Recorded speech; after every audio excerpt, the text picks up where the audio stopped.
All right, y'all, we are live. Y'all know I gotta check the socials and make sure it's showing up here. All right, I see it showing up on Instagram. Fantastic. I want to make sure it's showing up on the book and on the tube, and then we will get started. Because I actually had planned. Seems like every time I try to plan to go live earlier, it just does not seem to work out that way. But yet and still, we are here. And I know we just entered into this Mercury retrograde, but we're coming out of the Saturn retrograde. So I forgot there are multiple planets in retrograde right now, which explains the continued technological challenges. I am super glad I took a moment. Oh, that's a dope ass graphic. Oh my God, I'm going to have to edit this. See, this is the ADHD of it all. Because I'm trying to check on the book to make sure that the live is showing up. And I just saw a graphic that I definitely plan to edit. That is super awesome. Okay, let's get back on focus, back on track. Okay, give me one more second. And then we'll get into some things. No. Edit. There we go. Because I don't know why when I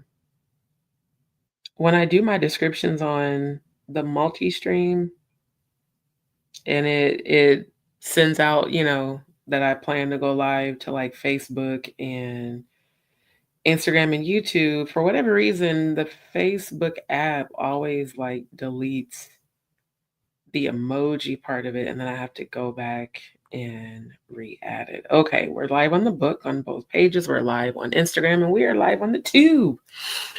All right, DzPeepz, what's up? What's up with y'all? Let me get comfortable because I am sitting in a different part of the room tonight, and where I'm sitting is not 1000% comfortable, and I know I need to get comfortable. So y'all give me a second. Hold up. Oh, wait a minute. This is also why sometimes I don't go on camera, but tonight it's mostly because I am very tired. I had a good day, but a long day. And I'm so glad I got in the kitchen.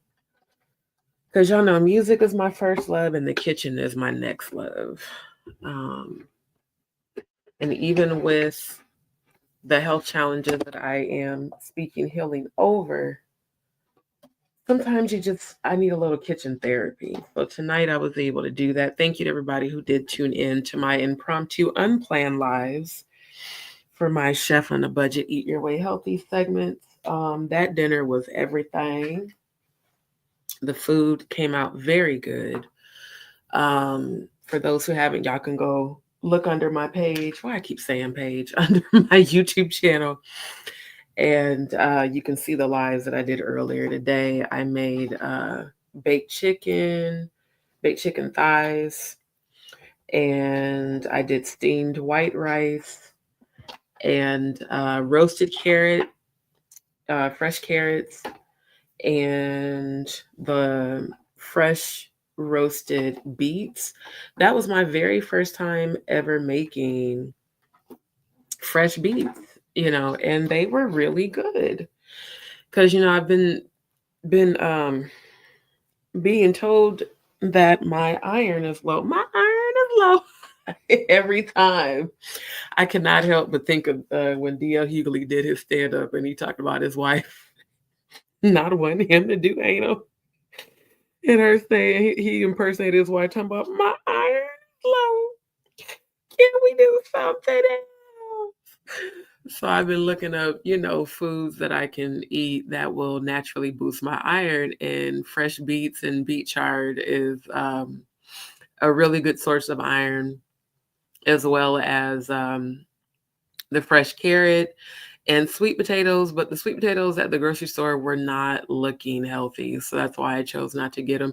And I was going to cook some white potatoes, but then I looked at the ones that I had gotten recently and they didn't look so hot. So I went ahead and just, improvise with the white rice. But that chicken, when I tell y'all that chicken tasted better than it looked on that video, oh my God, it came out so good. I even shared some with the owner of the house because he happened to be here working in his office while I was cooking. He was like, oh my God, that chicken, the texture and the tenderness. I said, well, I am a chef. I just can't do it professionally in the restaurants the way that I want to for the time being, because I do need to get this GI surgery and get these tumors removed.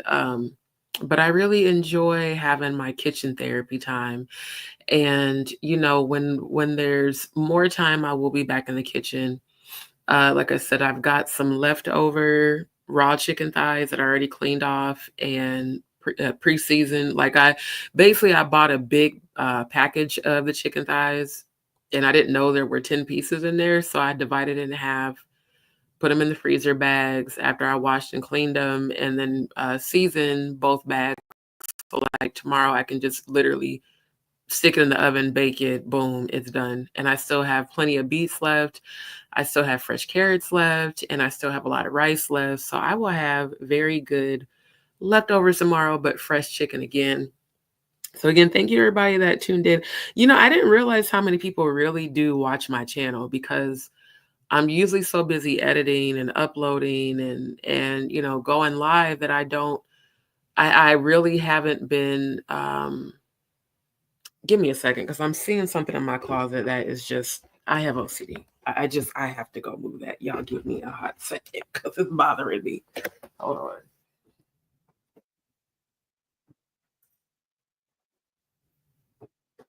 Plus, I also wanted to go grab this pillow because I'm choosing to live stream from the edge of my bed instead of my little desk chair and also my yoga ball. Because sometimes these tumors hurt when I sit down. So I was like, I'm gonna just go on and do it old school from the side of the bed tonight. And then, like I said, I really, OCD is a real thing that I've had since I was a kid.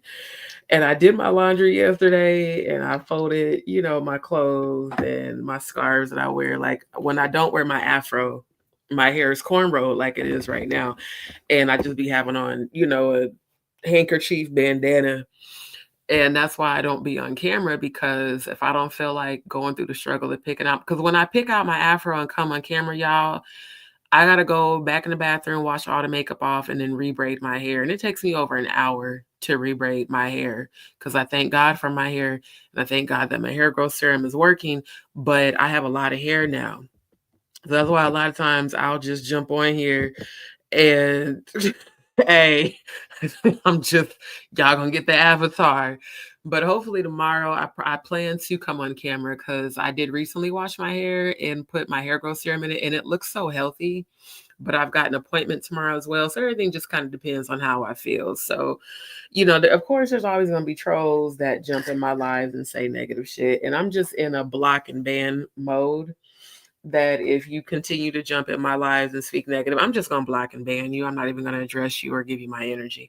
Sister Shonda, hey sis, what's up, my love? Thank you so much for tuning in.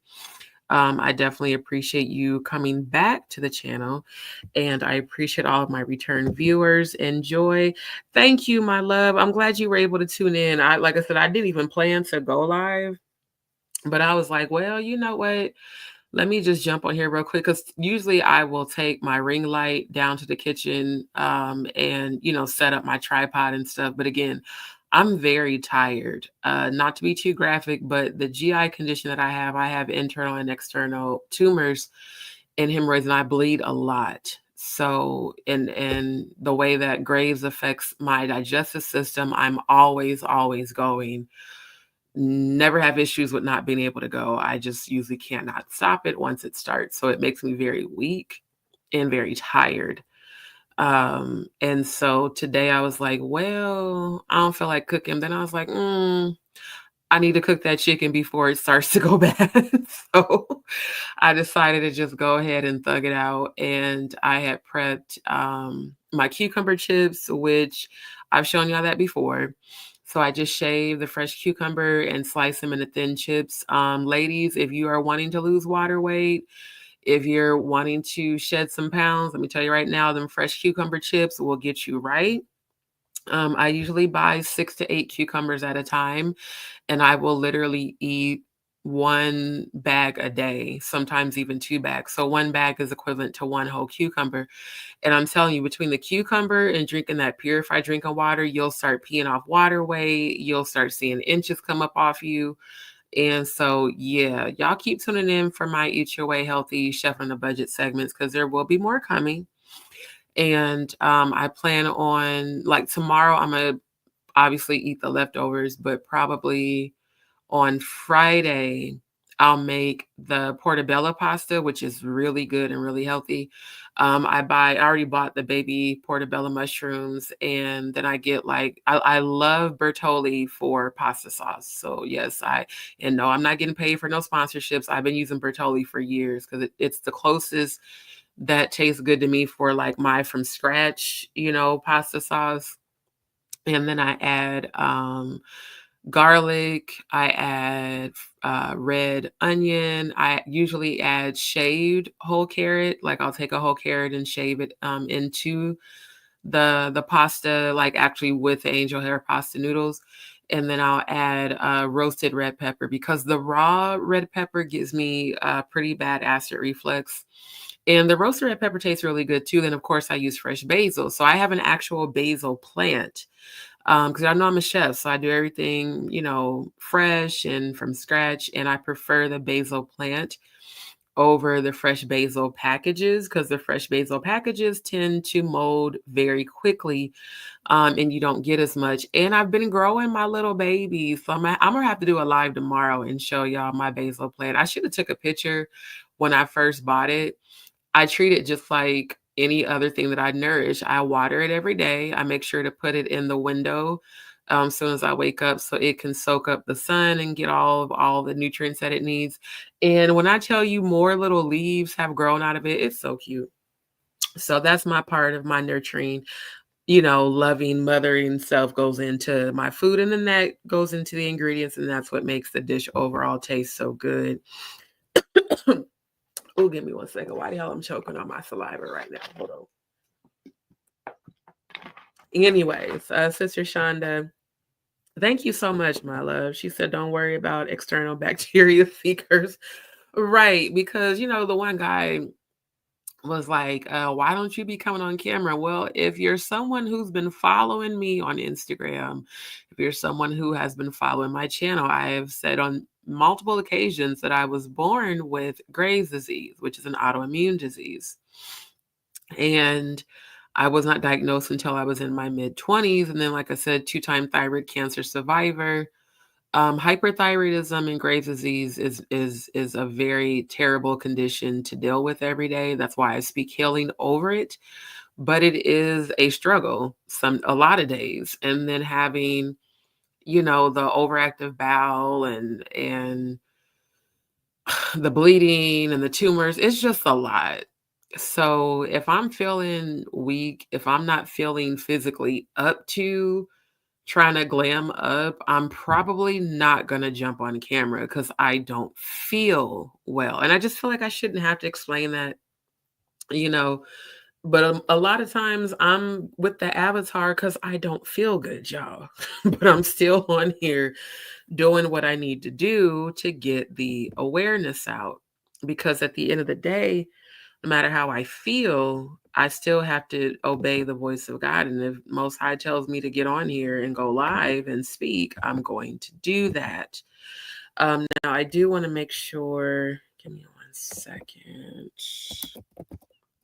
And I hope this is his channel. Shout out to Jonathan Hay. I just, the more I am seeing his interviews and his demeanor on social media, And on, wait a minute. Oh, this is not his channel. This is somebody else's channel. Yeah, no, it says, yeah, footage from. That's not his channel.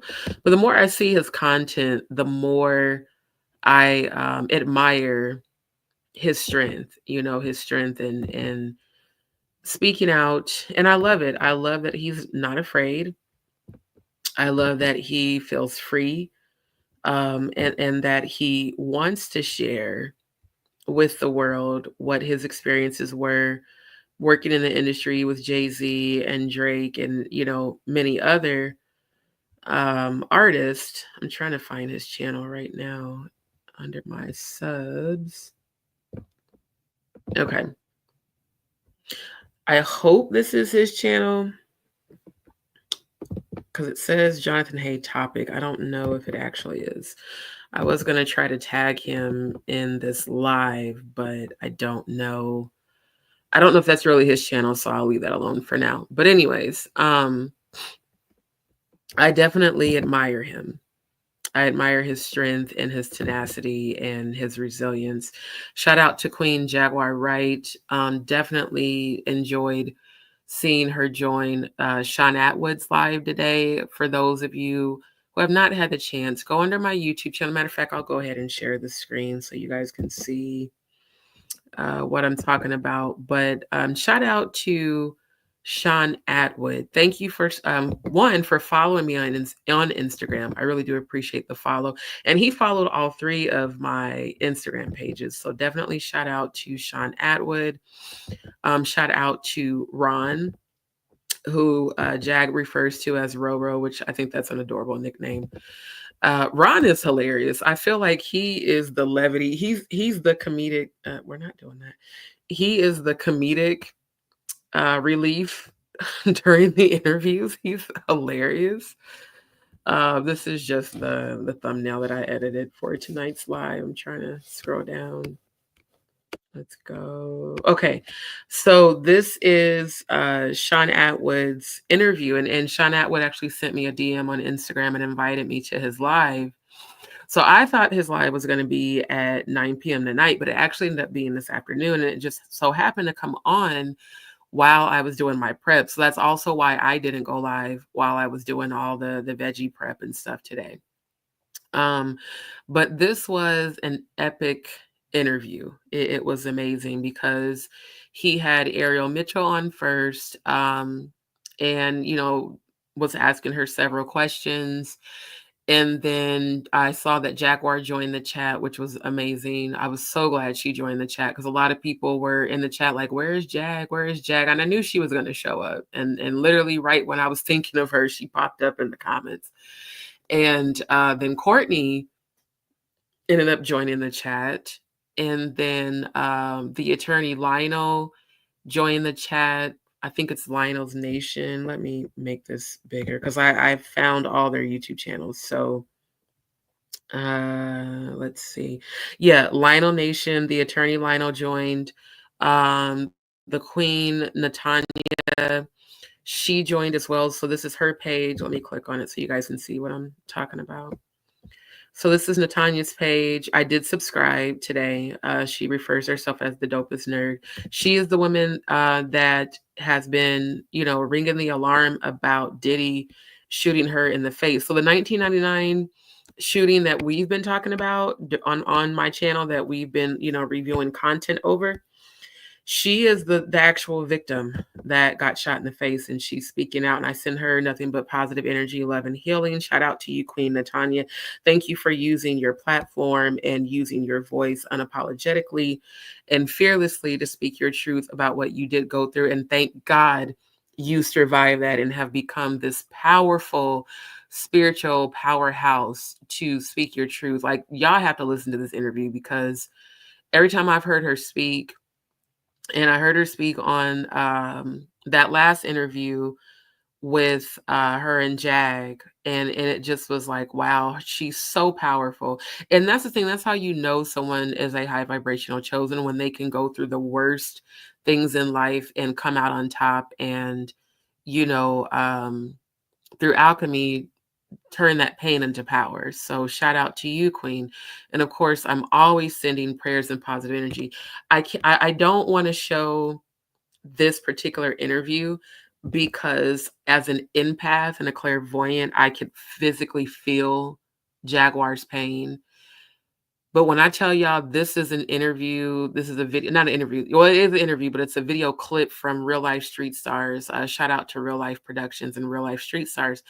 Y'all, please go watch this because it is heartbreaking, but it also gives insight into why Jaguar Wright is the way she is.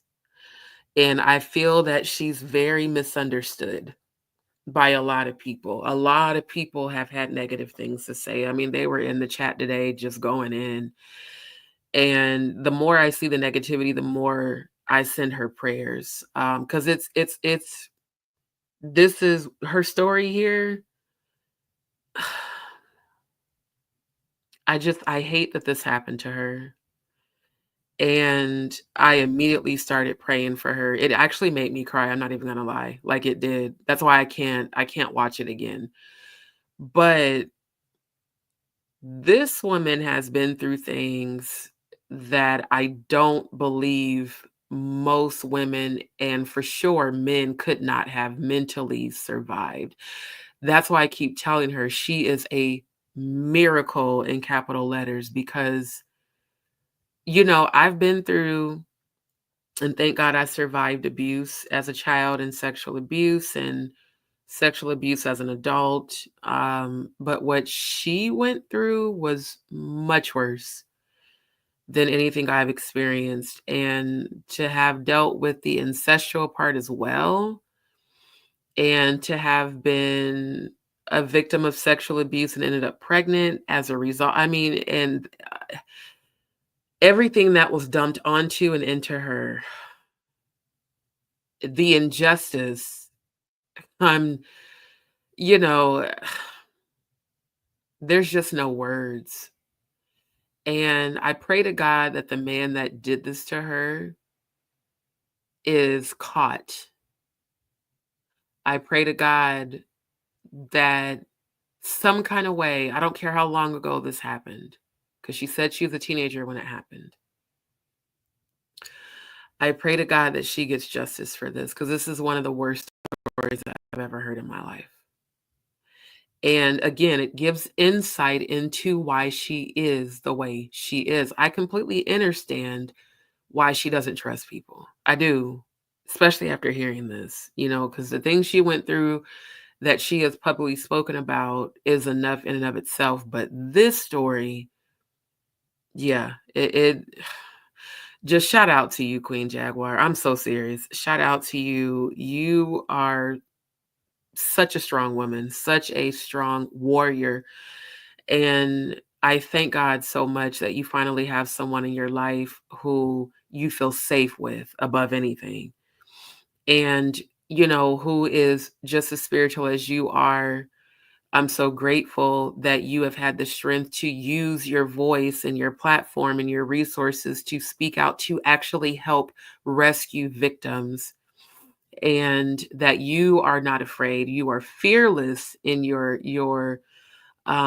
journey of trying to help other women, men, and children who have suffered the same abuse that you, myself, Natanya, and so many others have. So I'm just sending you so many prayers of healing. And that's what I immediately did after watching this. I just kept saying, Lord, give her healing, healing, healing from her crown down to her feet, her heart chakra, her solar plexus, her mind, the trauma. I mean, the trauma, my God, the trauma this woman's been through is unimaginable. And God bless you, Jaguar. Seriously, God bless you. And just know my prayers for you will continue daily. I thank God for bringing you into my path, and I thank God for bringing you into my live a few weeks ago. And like I said, the words that you gave in your comments have stayed with me, and they even come to me at times when I start to feel discouraged about what I'm going through. And I just want to thank you so very much for your strength. I thank God for you, your life, your purpose, what you're doing, and the way that you are passionately speaking out to help people. It's not, see, this is not just about her wanting to be seen, you guys. It's not about that at all. And as an empath, a clairvoyant, psychic medium, I know that. I feel it in my spirit.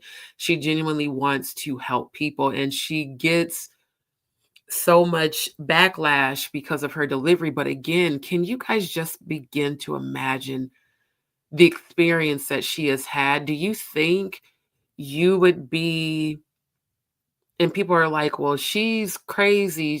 No, she is a survivor of extreme, sustained, repeat trauma. And I don't think anyone who has heard her story and heard about her life experiences, I don't think you could have survived that and been what you guys call normal. Because really, what is normal? Anyone who has suffered a lot of trauma is never usually viewed as quote unquote normal. This is a woman who has survived things that have taken other people's minds completely out. And unfortunately, that some people have taken themselves out because they couldn't deal with the pain. And as an empath, I feel other people's feelings, and I felt her pain watching this. So, loved one, beloved of God, you are loved, you are cherished, and my prayers are with you every day. And I pray that every ounce of pain that you have endured, that is wiped away from you, and that you are completely healed in the name of Yeshua, Ashe, and amen, because you deserve it. You deserve people to lift you up. You don't deserve people to keep tearing you down. And even seeing her strength and Natanya's strength during this interview was absolutely amazing. Lionel Nation is hilarious. Ron talked about Ron said, and I gotta find Ron's channel on here. Oh, okay. I will find Ron's channel and I will add it to this post. But Ron said, if I had to pick a Family Guy version of an attorney, you would be. And what's so funny is Lionel actually sounds like the one. He sounds like the Family Guy characters, and it is so hilarious. I'm telling y'all have got to go check out this interview on Sean Atwood's channel. It goes from the seriousness of Ariel talking about her experience as an attorney. And then, of course, Ariel and Jag exchanged some words. I'm going to be honest. I didn't like how Ariel said, well, I would love if Jaguar would keep my name out her mouth. First of all, I'm going to try to clean it up because I'm trying not to curse as much. But Ariel, how are you going to say you want her to keep your name out of her mouth when she reached out to you and told you that people were trying to unalive her and you didn't respond? And even the BS excuse she gave about being busy. Here's one thing I know about people. I don't care how busy you are, you respond for those that mean something to you. The people you care about. Even if you can't respond right away, eventually you're going to respond. So for you to have not responded to Jaguar at all, in my opinion, I would have felt like you ghosted me too. And as a Scorpio, once a person ghosts me, oh, you won't hear from me no more. You got one time to ghost me. It's a wrap. And if you somebody I really care about, I'll let you maybe a few times, but after that, you're not going to hear from me. That's just what it is. And I didn't care for that portion of her energy, but her energy did kind of switch up once Jaguar actually came on screen, and Jaguar was on camera, y'all. So it got very interesting. Courtney's energy was quite different because y'all know we just reviewed part 2 where he was so humble and telling Jag how much he had love for her and how he didn't want to have beef with her and asking her for advice on what to do. And then now I guess because since he chose not to, because he didn't even go before the grand jury, y'all. Y'all know I was talking about that yesterday. I said I haven't seen nothing on the media about Courtney's grand jury trial because there wasn't one. He did not go. So tune into this interview. And I had a feeling he was going I was like, I wasn't surprised that he backed out. I'll say that. Now, Lionel B's testimony, which was towards the end of the interview, was absolutely inspiring to me because he talked about how he started his YouTube channel from his car during the time that he was homeless. And I've shared with you guys that I lost my job in February for the GI condition that I need surgery for, that I bleed out 2 to 3 hours at a time, pretty much daily, sometimes multiple times a day. And that I got displaced after Hurricane Beryl, and how I've had to move and move and move. There have been times I've had to go to my storage and sit up there for 4, 5, 6 hours trying to figure out where I was going to stay for the night. Now, I haven't had to live out of my car, but I have had to do that multiple times over these past few months. And thank God I now have all of my stuff out of the storage and with me. But I've had to move, and I've had to go sit in hotel lobbies after checking out because I didn't know where I was going to go. So, it's, as a Scorpio, I'm very private. Me even being transparent is something I'm learning to do because I feel like it'll help other people. But this year has not been easy. It hasn't, because I have struggled like solely due to my health, due to the fact that I have been dealing with this condition now for almost 3 years. And I could not get surgery while I was working for Progressive because their insurance did not cover anything because of how high the deductible was. So I suffered the whole 2 years I worked for them. And then because I've had to move so much and hadn't had a stable, consistent place, I also couldn't focus on getting in with the doctor. That's why I was in and out the ER. I was at the ER 3 times in 1 week because I couldn't stop bleeding for 3 to 4 hours and started passing clots from my rectum. This has been a horrible, horrible medical battle for me. And yet and still, I see the positive in all of it, and I see the divine purpose in all of this, because everywhere I've been, as I've shared with you guys, I have come into contact with someone that needed to hear my testimony and that needed me to tell them about God. So when I tell you that Lionel B's story and then Natanya, engaging with him, they were both helping me heal. I'm telling you, like, this interview, y'all, please go watch it. I mean, just, it's everything. It's epic. And again, shout out to Sean Atwood, shout out to Ron, shout out to Jaguar Wright, shout out to Natanya, shout out to Attorney Lionel, and definitely shout out to King Lionel B. All of you spoke to me today in the spirit realm. You all showed me a lot. You all encouraged me in your own way that you don't even realize. And I just want to thank every last one of you for just doing what the Most High has told you to do. And they are all individually fighting against this system. And then they came together collectively to speak against and fight against this system and these predators and these elite, I call them elite predators, who have gotten away with so much, from sexual abuse to physical abuse to financial abuse and even attempted murder. So it is time, as I said before, London Bridge is falling down. And God is pulling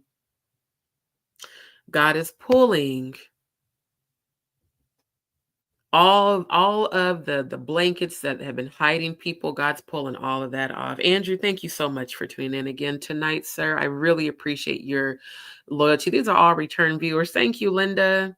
Thank you, my love. Thank you so much. Y'all really just make me feel good coming back to my channel.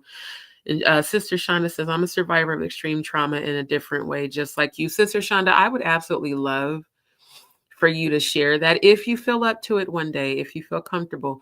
I would absolutely love for you to share your experiences. Exactly, Andrew. Going through that much pain definitely changes you.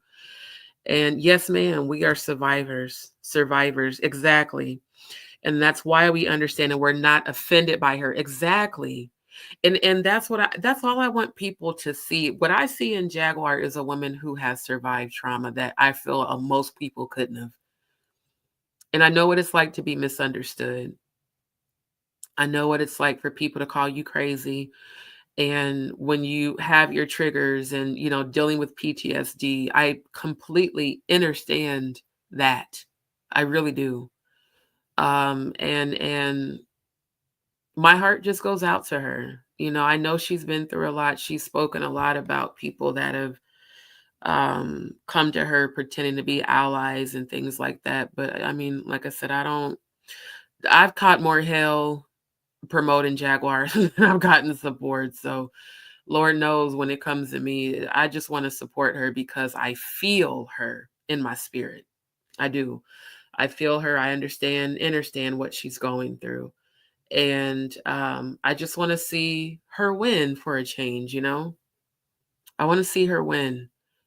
I'm tired of seeing people tear her down all the time. I take it personal. I do. I take it personal because I feel like she is me, you know?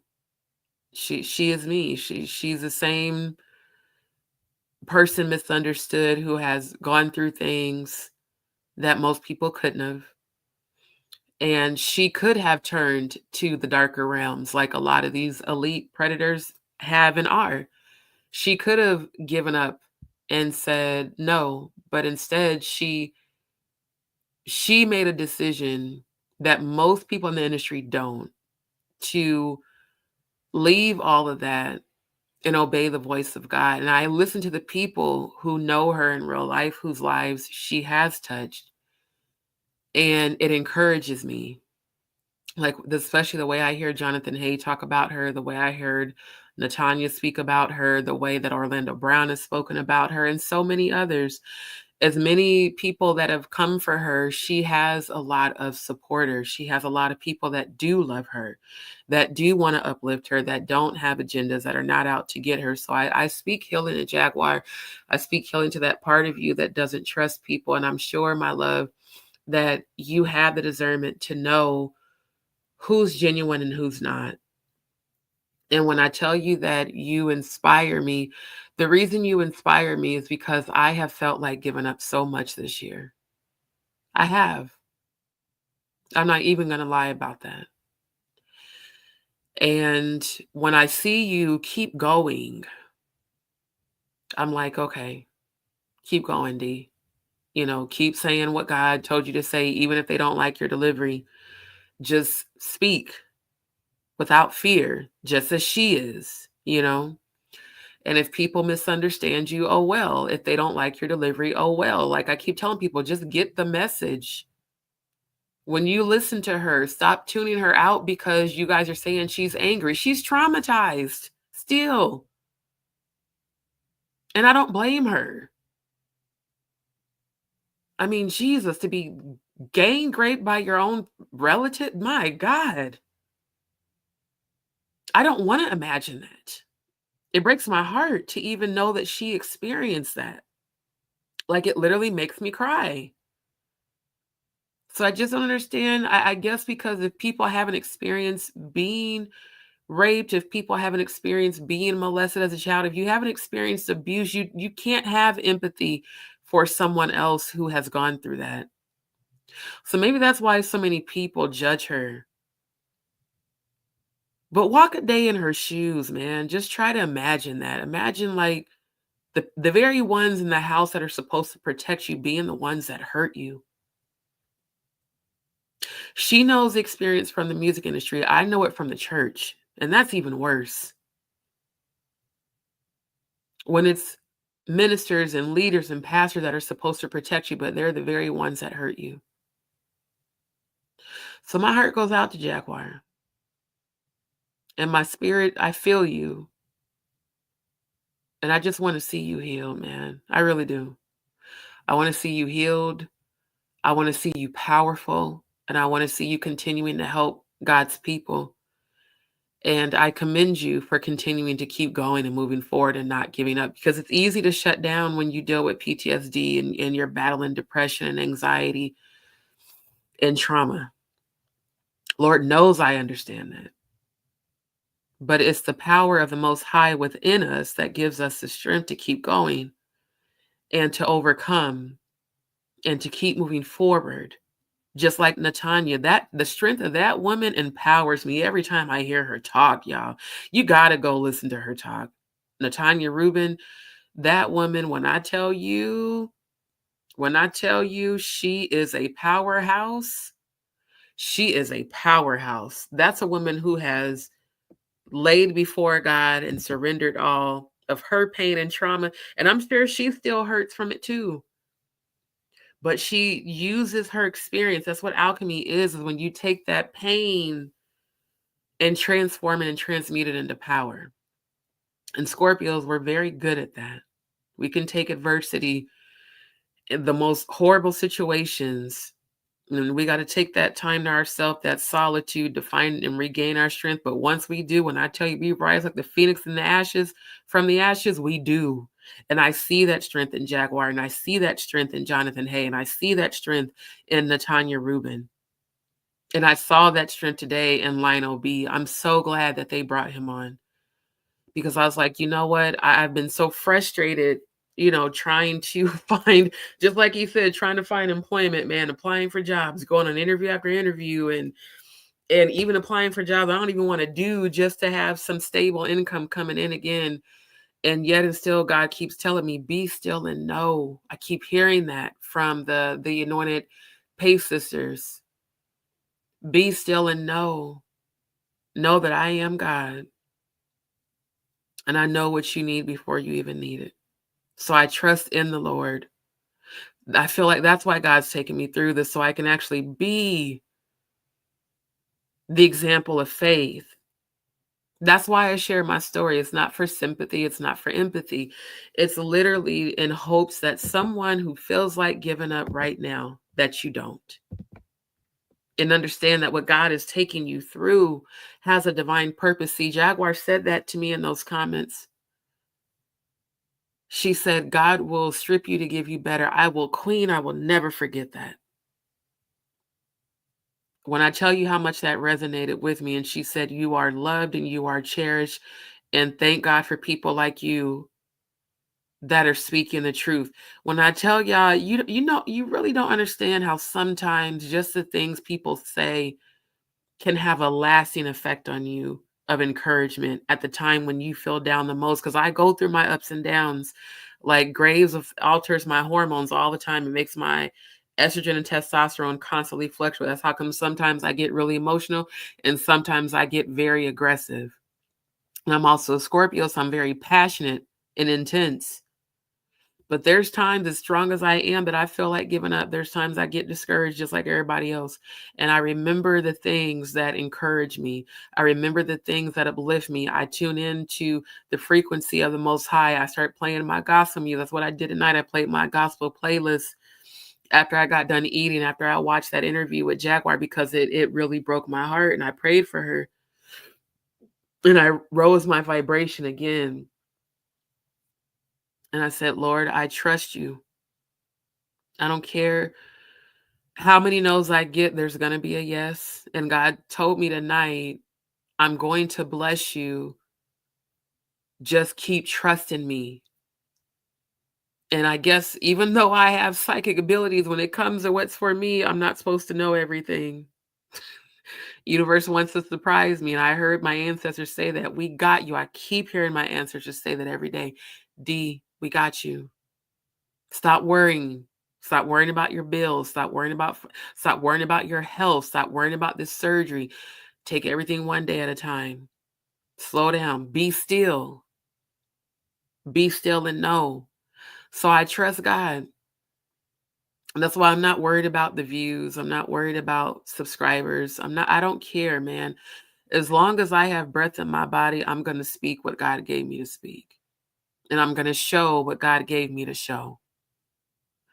And it's not going to always be pretty, because we live in a world that is ran by the son of perdition, but yet we carry the Most High's energy within us.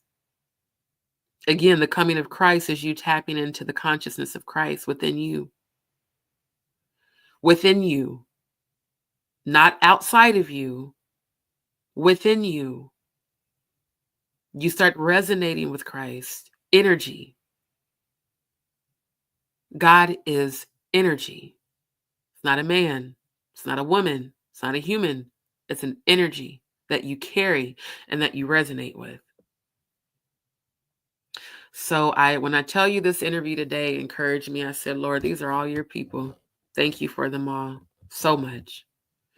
Thank you for them all. Andrew, yeah, Courtney definitely was fake. And did I call it or did I call it, y'all? Didn't I say that on the last live when we was reviewing the second interview with him and Jaguar, and God gave me that download? I said, I think he's being fake and acting, and it's a setup.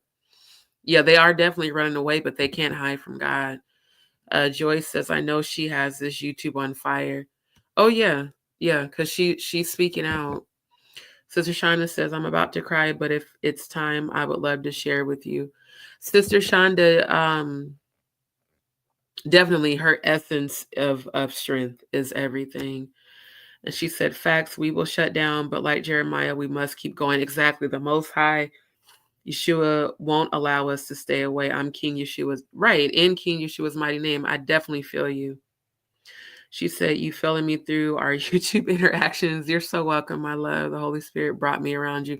And I feel like God connected all of us, just like with Joy, just like with all the viewers that keep coming back. There's a reason God keeps bringing you guys back, and you guys empower me. I need you to know that.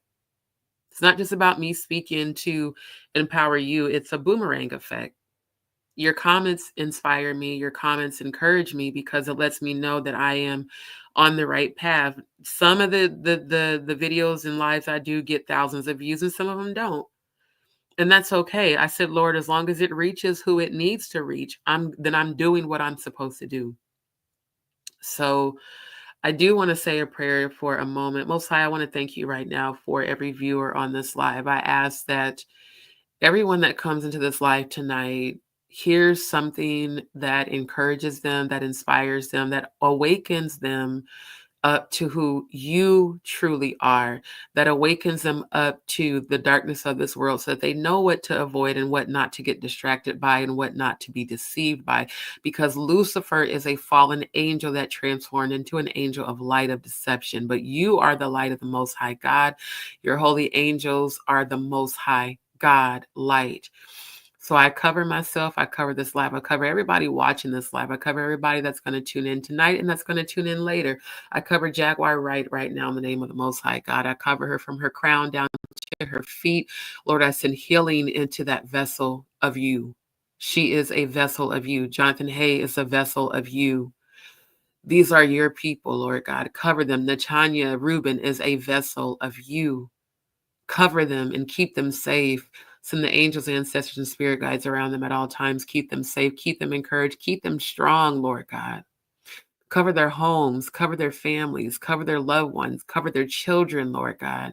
But above all, cover their minds, Lord God. When the enemy comes in like a flood, you said you will lift up a standard against them. Lord God, we are all protected. I thank you right now for strength. I thank you right now for what you have carried me through. I thank you right now for what you are already doing, what you're already going to do. I break off every chain of trauma and stagnation, anything that tries to hinder, Lord God, any energy rising up against me, my channel, those that are connected to me, my loved ones, my relatives, even those who I'm connected to that we may not communicate anymore, Lord God, I ask that any energy rising up against me shall fall immediately and be destroyed. Chaos and confusion will come about the lives of those who send evil intentions. They will receive them back immediately, and death and hell shall follow them that send those evil intentions. It has been reversed. Every evil eye, every curse, every ungodly prayer, every ungodly word, every negative conversation has been heard, documented by your angels, and every evil intention shall be returned back to sender 100,000-fold. All these things I ask in your name, under your son's name, Yeshua, Ashe, amen, blessed be. Now let's move forward. And again, thank you all so much for tuning in tonight. Don't forget to like, share, and subscribe for those who have not. There are particular scriptures that came to me that God said to show first before we play the video. 2 Chronicles 7:14. I will post this in the chat because people have asked me to do that. That's no. Okay. I don't know why it pasted that. Hold on, you guys. Patience is a virtue. It's retrograde. It's retrograding. Give me a second. Okay. Scripture. There we go. All right. So this is a scripture that I'm reading now.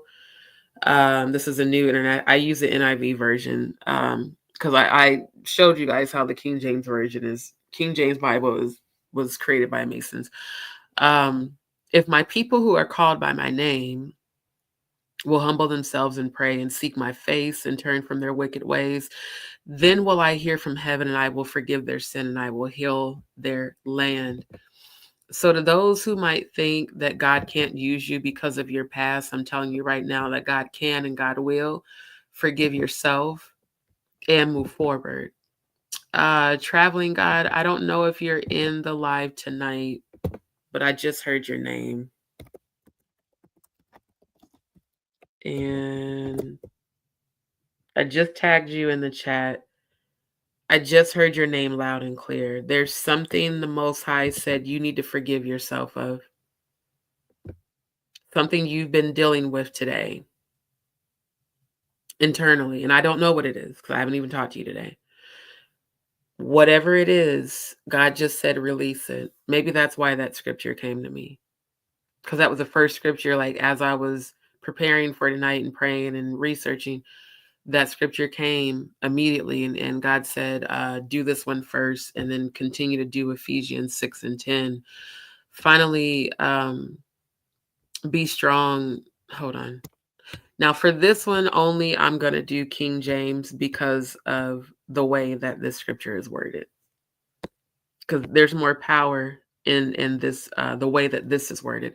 Finally, my brethren, be strong in the Lord and in the power of his might. Put on the whole armor of God that you may be able to stand against the wiles of the devil. For we wrestle not against flesh and blood, but against principalities, against powers, against the rulers of darkness of this world, against spiritual wickedness in high places. That's exactly what these corrupt elite are. From Diddy to Jay-Z to Rick Ross to Harvey Weinstein, Epstein, Clive Davis, all these corrupt people, Oprah Winfrey, all these corrupt people. This is the energy they're operating under. So it's actually not them, it's the principalities, the powers, and the rulers of darkness working through them, and the spiritual wickedness in high places working through them. So as the chosen and the true children of Israel, we are to wherefore take unto you the whole armor of God, that you may be able to withstand in the evil day. And we're definitely in the evil day. And we're definitely living out revelations every day right now. And having done all to stand, therefore, having your loins girt about with truth, and having on the breastplate of righteousness, and your feet shod with the preparation of the gospel of peace. I speak peace right now to everybody on this live and everybody who's watching it. Above all, taking the shield of faith, wherewith ye shall be able to quench all the fiery darts of the wicked. So that's all the haters, all the people speaking against, all the people mocking, all the people putting down. This is how we have all been able to overcome the trauma and the things that we have been through, is because we have on the shield of faith and the helmet of salvation and the sword of the Spirit, which is the word of God. Let me highlight that because that just hit me like a ton of bricks again. The sword of the Spirit, which is the word of God. So you can be an imperfect human being and still have the word of God in you. That's why even me, I'm not perfect, but when I tell you I know the word of God, I know the word of God. That's why scriptures come to me during my lives. So people can judge me because I curse or whatever, and I'm not finna change who I am. Like I said, my channel is raw and uncensored, but I also understand that because I am trying to reach people, I want them to hear the message, not me. So this is why all of us on this live, and Jaguar Wright and Jonathan Hay and Natanya and all the people, not just them, all the victims that have endured, this is why. So that we can be prepared to fight against it in the final days, because we are the chosen. I spoke about this on my last live. The 144,000 is us, y'all. It's us. We are the new Christ. Therefore, we can say we are the gods. And it's not blasphemy. Because God is an energy you carry within you. Source, Yeshua, however you want to refer to God. It's an energy you carry within you that enables you to be powerful enough to overcome trauma, abuse, sexual abuse, physical abuse, mental abuse, emotional abuse, spiritual abuse. It's all of that. So you have to put on the full armor in order to withstand the attacks, the evil, and know that you have power over it. We have dominion over demons. We have dominion over darkness. It's all about what frequency you tap into, and frequency is everything, and everything is frequency. It's just a matter of the intention behind the frequency that you tap into. So you're either tapped into the frequency of divine light, of God, of the Most High God, or you're tapped into the frequency of darkness under the son of perdition, the God of this world, the fallen angel, like Lauryn Hill's. That's why I chose Lauryn Hill's Mystery of Iniquity for my reel that I edited, that I uploaded on Instagram and Facebook and TikTok. The Mystery of Iniquity is an angelic being being hurled out of heaven, cast to earth, transformed to an angel of light. So you have to have godly discernment to know who is who and what's what, and what frequency that person has tapped into. Andrew says there is a line in a song says, dry your eyes, save up all the tears you've cried. That's what dreams are made of. That's beautiful. If you find out the name of that song, drop it in the chat so I can look that up. Sister Shauna says, that is who and what has been on my trail since I came into this world that I understand now. My enemies aren't physical. They are spiritual on assignment. Absolutely, Sister Shonda. I told you guys before that my mom told me that as a baby, at 6 months old, demons jumped at me and tried to kill me. And actually did. I wasn't breathing. And she said my Auntie Mary, and I love my auntie so much. Shout out to you, Auntie Mary. Love you with all my heart, and my mom. She said my Auntie Mary, she was visiting my aunt, and I was in another room in a crib, and they were having a conversation. I think she said in the kitchen or whatever. And all of a sudden, and my auntie is clairvoyant and empath too.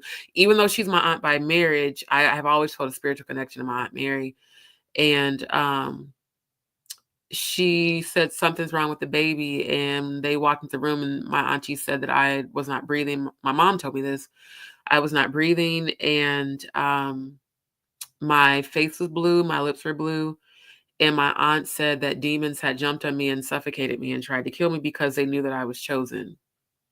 And my mom told me the story about how she cried and cried and thought I was dead. And my aunt prayed over me and laid hands on me and brought me back to life.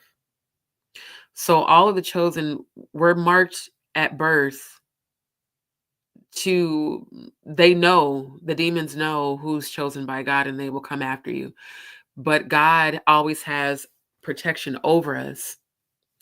And my sister's children, my oldest sister's children, are chosen as well. That's why demons tried to attack and jump on them as babies and toddlers, and I prayed over them. In fact, my sister's middle daughter, they tried to take her while she was still in my sister's womb, right before when she went into labor, and we almost lost her and my sister. And I prayed. I said, no, that baby's chosen, because I saw her before my sister was pregnant, and she's alive today. And from what I've been told by my sister, she studies Freemasonry and Illuminati just like I did when I was her age. So the chosen are protected no matter what tries to come up against us. And it's meant for us to endure and overcome. Straight up. That's what we're meant to do. So, be encouraged. Don't let what you've been through destroy you. Rise above it and rise to the frequency of the Most High within you that gives you the strength to do so. And know that God loves you no matter what anybody says. No matter how imperfect you feel you are, if you're chosen by God, you're more than enough to carry out the will of the Most High. Period. So it doesn't matter what other people say about you. Joyce says it's called Dreams by Van Halen. Okay, I'm definitely going to look that up and listen to it. Sister Shonda. Okay. Sister Shonda says, Sister D, 1 Corinthians 1:27. Wow. Let me look it up. Let me pull that up next. Since you gave that to me, I'm going to go ahead and pull that up. 1 second. Okay. 1 Corinthians, what is it again? 1:27. Okay.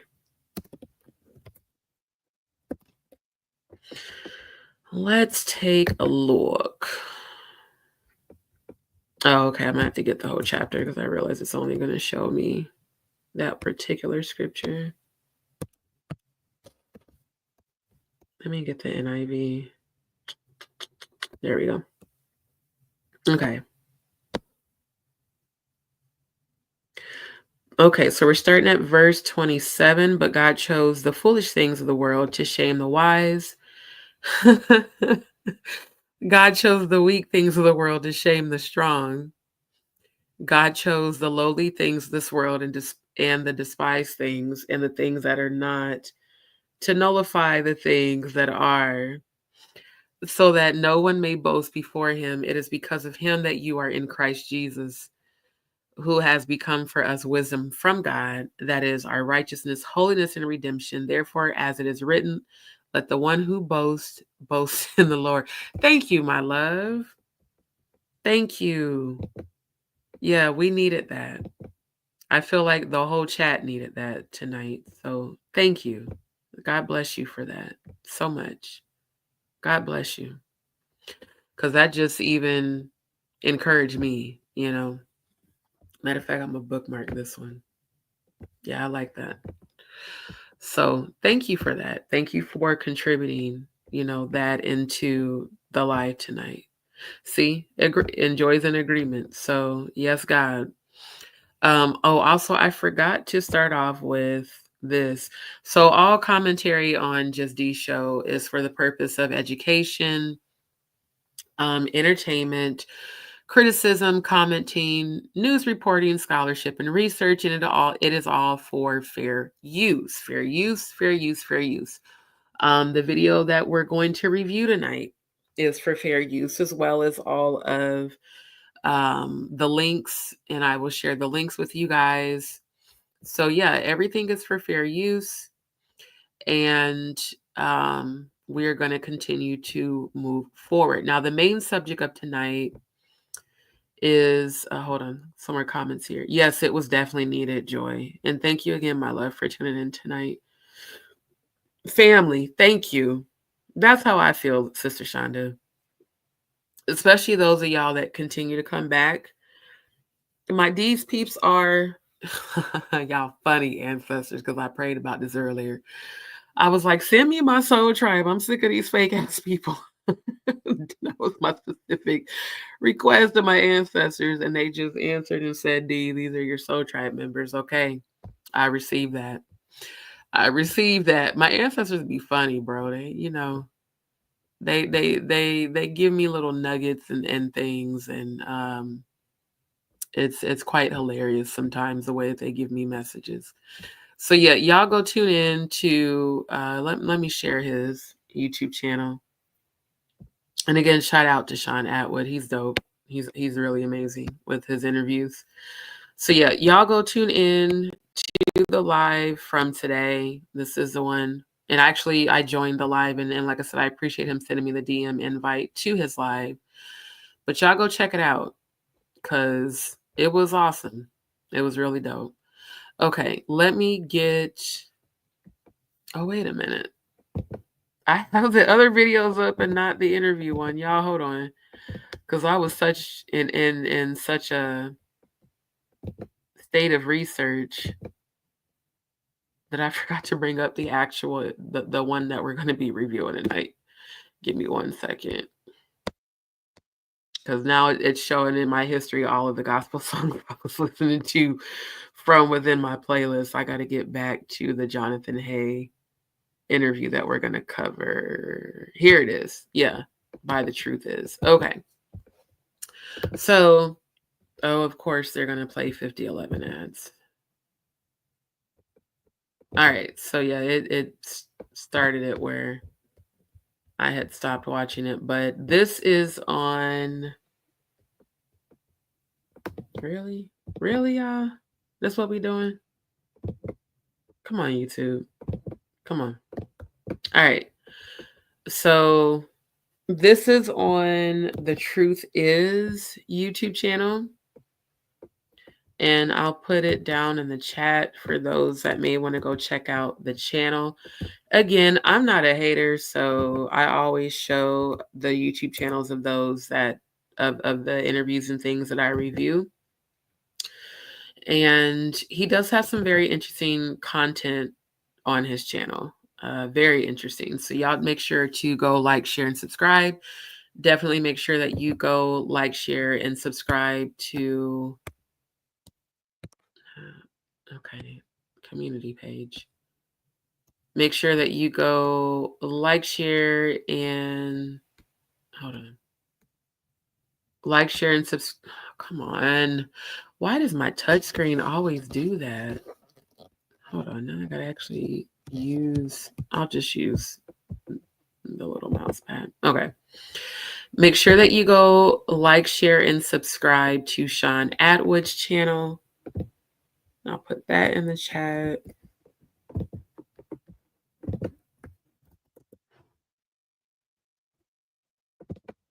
So y'all make sure y'all go like, share, and subscribe to his channel as well. I wonder if I can find Ron's YouTube channel link on here. Doggone, I can't see it. Hold on. I wonder if he's tagged in maybe the live from the day. Is he tagged in this? Because Ron is hilarious. Okay, so I don't see Ron tagged in here. Now, this is Lionel's channel. Or I think it is. Oh, wait, no, that's his X. And I'm not on X. Oh, here it is. This is Lionel's channel. I definitely subscribed to him today. He is so funny, you guys, but he's also serious about what he's talking about. He just has a very hilarious way of delivering his message, but he's an attorney as well. So definitely make sure you go like, share, and subscribe to his channel. I really enjoyed his commentary. Okay. Man, I wish I could find... I know I'm subscribed to Ron. I think I might have to just look through my subscriber page and find him.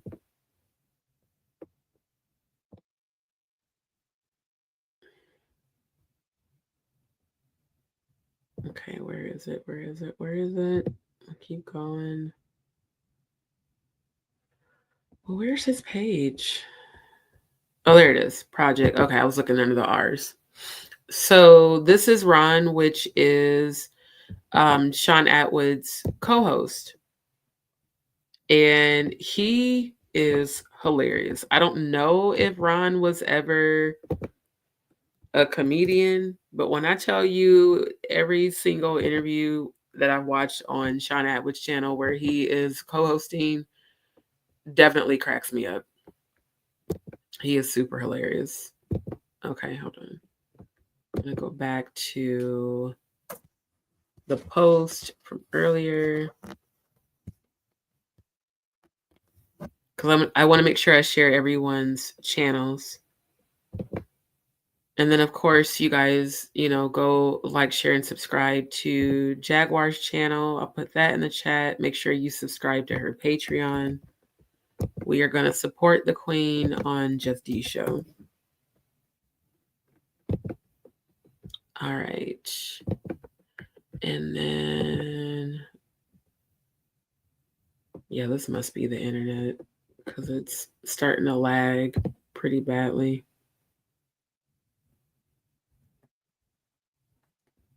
Okay. And then this is, let's open that. I won't have to keep scrolling back and just switch the tab.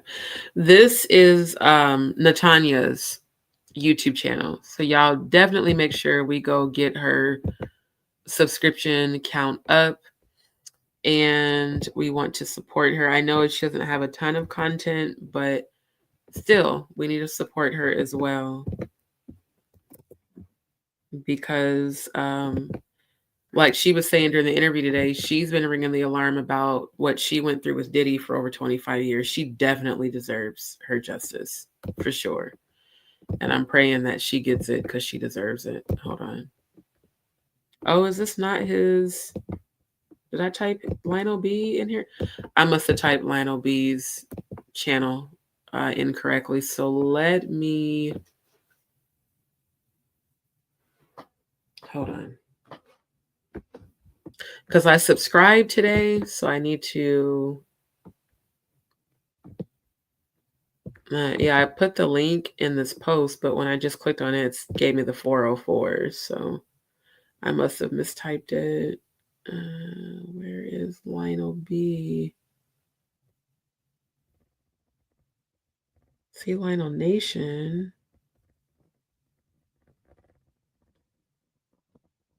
Okay, I don't know. Let me just type it in here. Because I know I subscribed after I seen it. Oh, it's the Lionel B. That's why I couldn't find it. Okay. So yeah, I need to correct that in that community post. Okay. So this is Lionel B's YouTube channel. And like I said, his story, just when I tell you how much it inspired me so much, that's why I immediately subscribed. He's got some good content. Yeah, see, this is definitely encouraging. He has 492K subscribers. Because he was saying, like, and he's an editor as well, and he was saying how he started, his channel, and then his first like check from YouTube, I think, was like $15, and then all of a sudden, after he just kept posting his content, I think he said he posted stuff about the news or whatever, he got a deposit of 13 grand out of nowhere while him and his son were still homeless. And he went into detail. He was like, we were like literally living out of my car, and I was doing YouTube on my phone. He was like, and then next thing you know, he's like, I got this deposit and my son didn't believe me. Like, it almost made me cry just hearing his victory story. So again, it's letting me know that everything I've been calling in for my life and for my channel, because I told God, I said, I really want to be able to do my YouTube full time, but I also have to earn income to provide and take care of myself, because I'm tired of struggling. I don't want to be asking people for help. I don't want to struggle. I just want to be able to do this full time and be successful with it. And that's what my answers kept telling me, to be still and just be consistent. So seeing where he is now and where he got started is amazingly inspiring, like super inspiring. And his content is getting a lot of views. So definitely go support him. I'm so grateful that he came onto Sean Atwood's interview today, because God knew that was what I needed to hear, so that I don't give up and I do keep going. So, more than just the reviews, more than the Chef on a Budget, Eat Your Way Healthy, there's going to be a lot of different content that I will be sharing. And then even, as I start to feel better physically, I'm going to start doing more of my recordings of my music and, all those things. So let's get started on the review of, wait, what? Okay, why? No. Let's get started on the review of this interview with Jonathan Hay, because that is why we're here tonight. And give me 1 second so I can post the title in the chat. That way, if you guys do, like, I understand if people have to leave because, I got started late. That way, if you want to watch the full interview, in your own time, you can. And with the audio issues, like I said, I don't know if it is strictly YouTube or if it is StreamYard. But one, it's also that them trying to play all these stupid ads. So the audio will randomly disconnect, y'all, unfortunately. And I hate that it does it, but it does. So if you cannot hear the audio, let me know in the chat. Sometimes I have to unfortunately close all the way out of the tab and reopen it. And it seemed like last night that seemed to have worked. So please say something, because on my end, I can hear it perfectly fine. So I don't know on your guys' end that the audio is going out. If it goes out, let me know and I'll refresh the video. Let's get started though. 2024 has been a very interesting year for the music industry. For whatever reason, this has been the year that people in the industry have chosen to come out and speak up. An industry that once protected its secrets like the mob is now facing an epidemic of insiders exposing their secrets.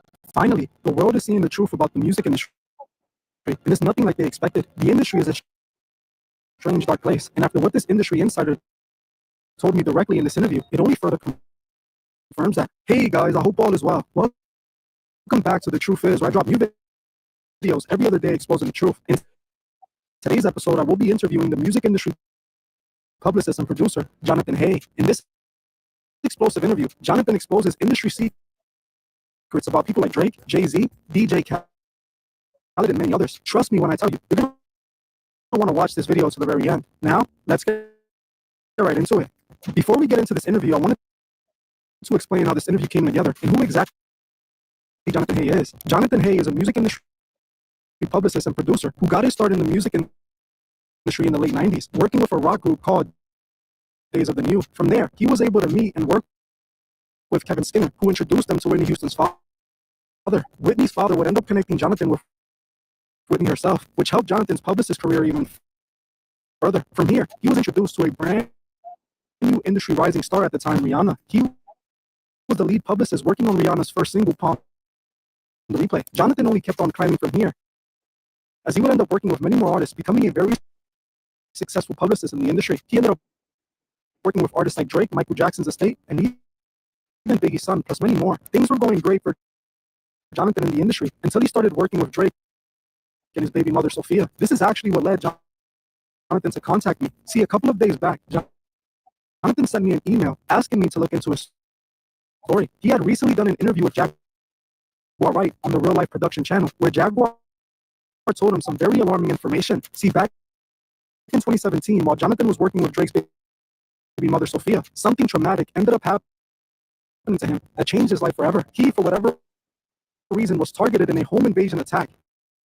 where he and his 14-year-old daughter were tied up, robbed, and threatened in their own home. At this moment, Jonathan had prayed to God to get him out of this situation, something that thankfully happened. Eventually, some of the people responsible for this crime ended up going to prison after police were able to catch them. But one person who Jonathan believed was a mastermind in the whole crime managed to escape prison even after sufficient evidence was brought up against them. This woman was allegedly his ex-fiancée of 9 years. She was allegedly able to get away with her role. Now, I want to stop real quick to ask, can you guys hear the audio? Okay, like if you can, put a 7 in the chat. If you can't, put an 8. And if you cannot, I will reload it before I continue to play it, because I want to make sure you guys can hear what he's saying. I did also turn the captions on, which is why I took the comments, off the screen. In the crimes, because someone behind the scenes was paying for her high-powered lawyers and had connections to people in high places. For years, Jonathan wondered who was behind helping his ex evade prison. This is a question that he might have gotten the answer to during a recent interview with Jaguar Wright. As she told him, she believes Drake was allegedly behind setting him up. This made Jonathan Hay rethink the entire situation and start connecting the dots, realizing this all took place during the time he was working with Drake's fling, Sophia, who was pregnant with Drake's baby at the time. Also, this was right around the time Pusha T exposed Drake for hiding his relationship and child with Sophia. Drake ended up under the impression that because Sophia had been working with Jonathan, that she had told him about the pregnancy, something that Jonathan seems to confirm when he told People magazine, "I've seen the text messages and they do exist," in reference to conversations between Drake and Sophia, where Drake allegedly instructed Sophia to get rid of the baby. Pair this with Jonathan's close connection to good music artists and Kanye West ghostwriter Sci-Hi the Prince. Drake thought for sure Jonathan was who gave Pusha T the info about Drake hiding a baby. Because of this, it seems that Drake might have allegedly wanted to retaliate against Jonathan. And according to Jaguar Wright, it could have been the real reason behind Hayes' traumatic home invasion. Now, I looked into Jonathan to confirm his story and involvement in the music industry, and everything he states seems to check out, as I was able to trace his publicist career in the business. Ever since Hayes experienced the situation in the industry, he started to drift away from it until he finally decided to risk it all and speak out about what he saw and experienced in the industry. Hay agreed to an interview with me to talk about not only Drake, but many other names as well, telling me industry secrets we're not supposed to hear about. He goes deep and doesn't shy away from any of my questions. But before we get into this interview, if any of you want to watch the uncensored, longer version of this interview, it will be available for free on Patreon. All you have to do is become a free member. Hold up. I just found the clip I wanted to show you guys. So this is the first interview that I actually reviewed on my YouTube channel. Because I remember I was at that hotel with her. Yeah, it was not the best one. But I remember reviewing this with you guys. I think this one is the one that got like the 4K views that I just wasn't expecting. This is the first interview that went public on Real Life Productions. Again, shout out to Real Life Productions. I will post their page as well. Or I want to keep saying page, their YouTube channel as well in the chat. Because they have so much, they've interviewed Jaguar like on their channel for quite some time. But this is the actual interview that this guy is talking about, and that Jonathan Hayes is going to reference during this particular interview. So this is the one where I titled it on my page, Jaguar Wright was vindicated by Jonathan Hayes, because he did vindicate her. He basically not only corroborated the things that she's been saying about Jay-Z and Diddy, but also how she's been an advocate for him. So I just want you guys to hear this little clip where they have this conversation. Hold on, let me make sure. Oh, it rewinded. Hold on. I had it right where I wanted it at. Hold on, give me a second.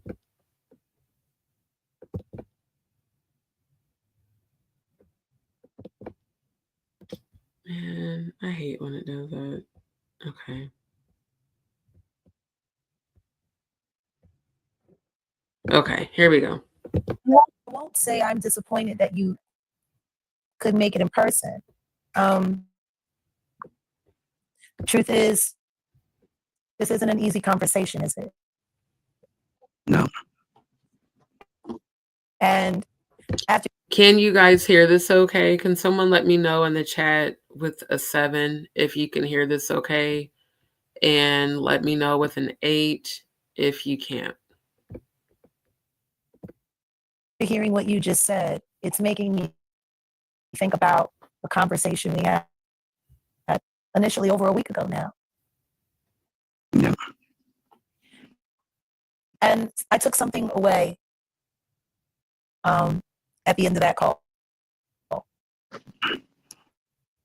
You had no fucking idea that everything that you've been thinking wasn't real, actually is.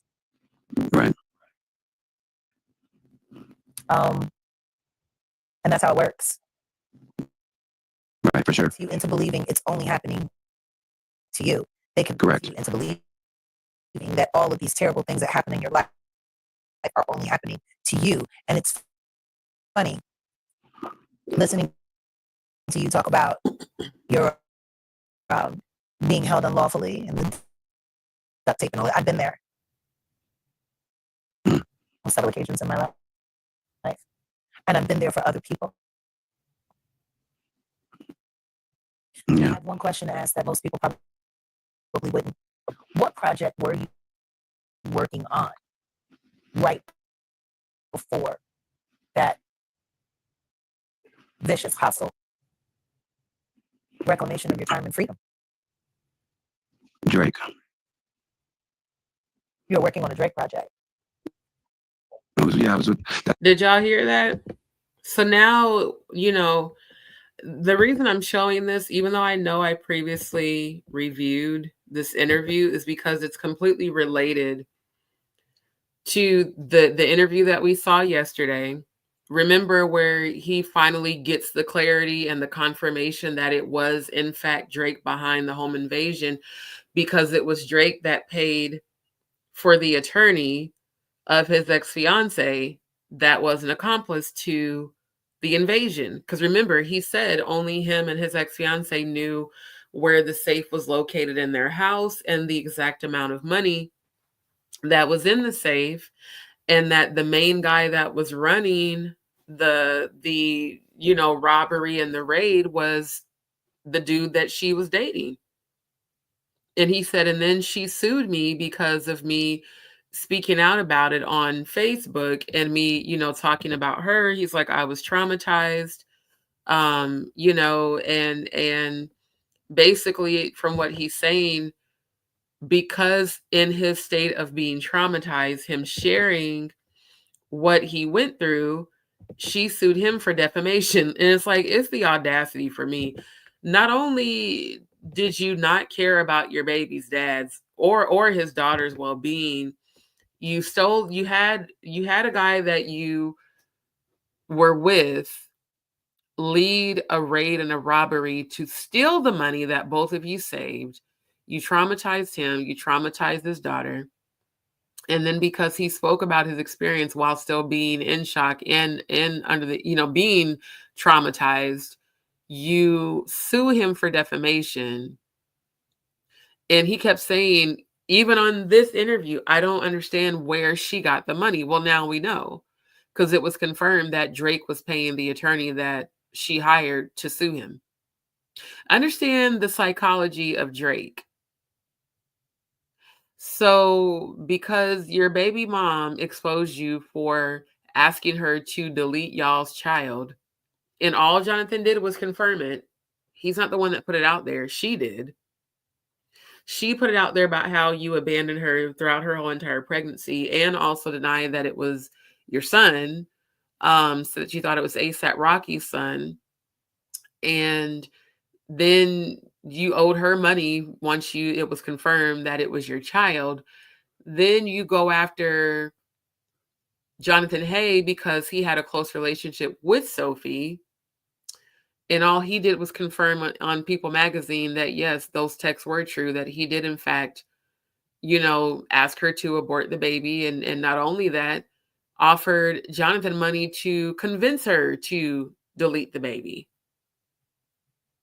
So it's like, sir, this was all at your own doing, but yet you went after him and his daughter, which is completely diabolical. Because again, karma is something that definitely comes back around.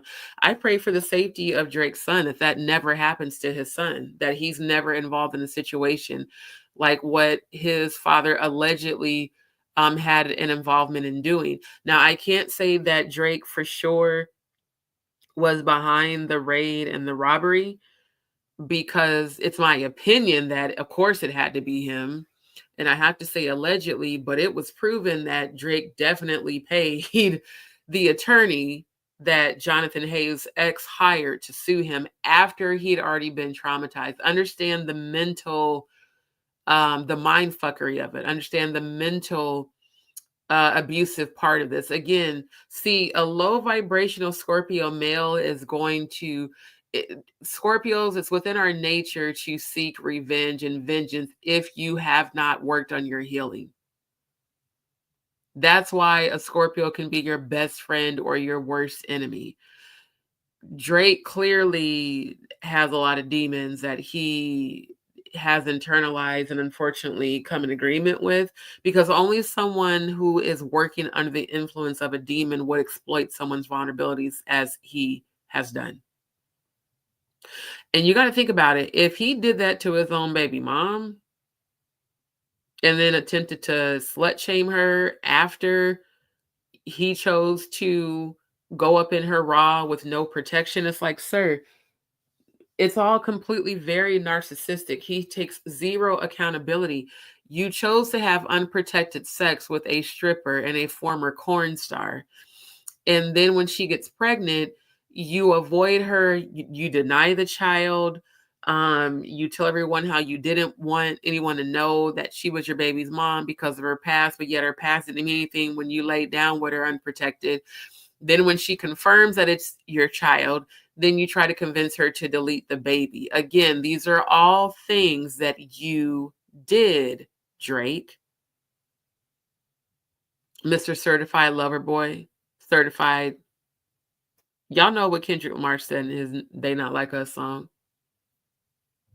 So it's just, like I said, it's the whole mental aspect of him not taking accountability and then coming for everyone that exposed him. And it further confirms and corroborates exactly what Jaguar Wright's about to say. That's when the home invasion happened. Is that what you're talking about? Yeah. I was working with Sophie, Drake's baby mama, who reached out to me. And then she had me communicate with Drake. And then once I started communicating with Drake, They made you the go-between for their personal problems. What is it that she told you that Drake didn't want nobody to know? Again, I don't know why, but the way that Jaguar says that cracks me the fuck up. I know she's being so serious, but it just cracks me up so much. So much. Good night, Sister Shonda. Good night. Good night. I know you have to go to sleep. She said, I'll finish tomorrow. No problem, my love. Thank you so much for tuning in tonight. And please don't forget to watch the replay. And thank you for the scripture. And thank you for your energy. I'm sending you love, positive energy, and healing, and prayers of abundance and joy and peace and prosperity. Thank you so much, my love. I do appreciate you.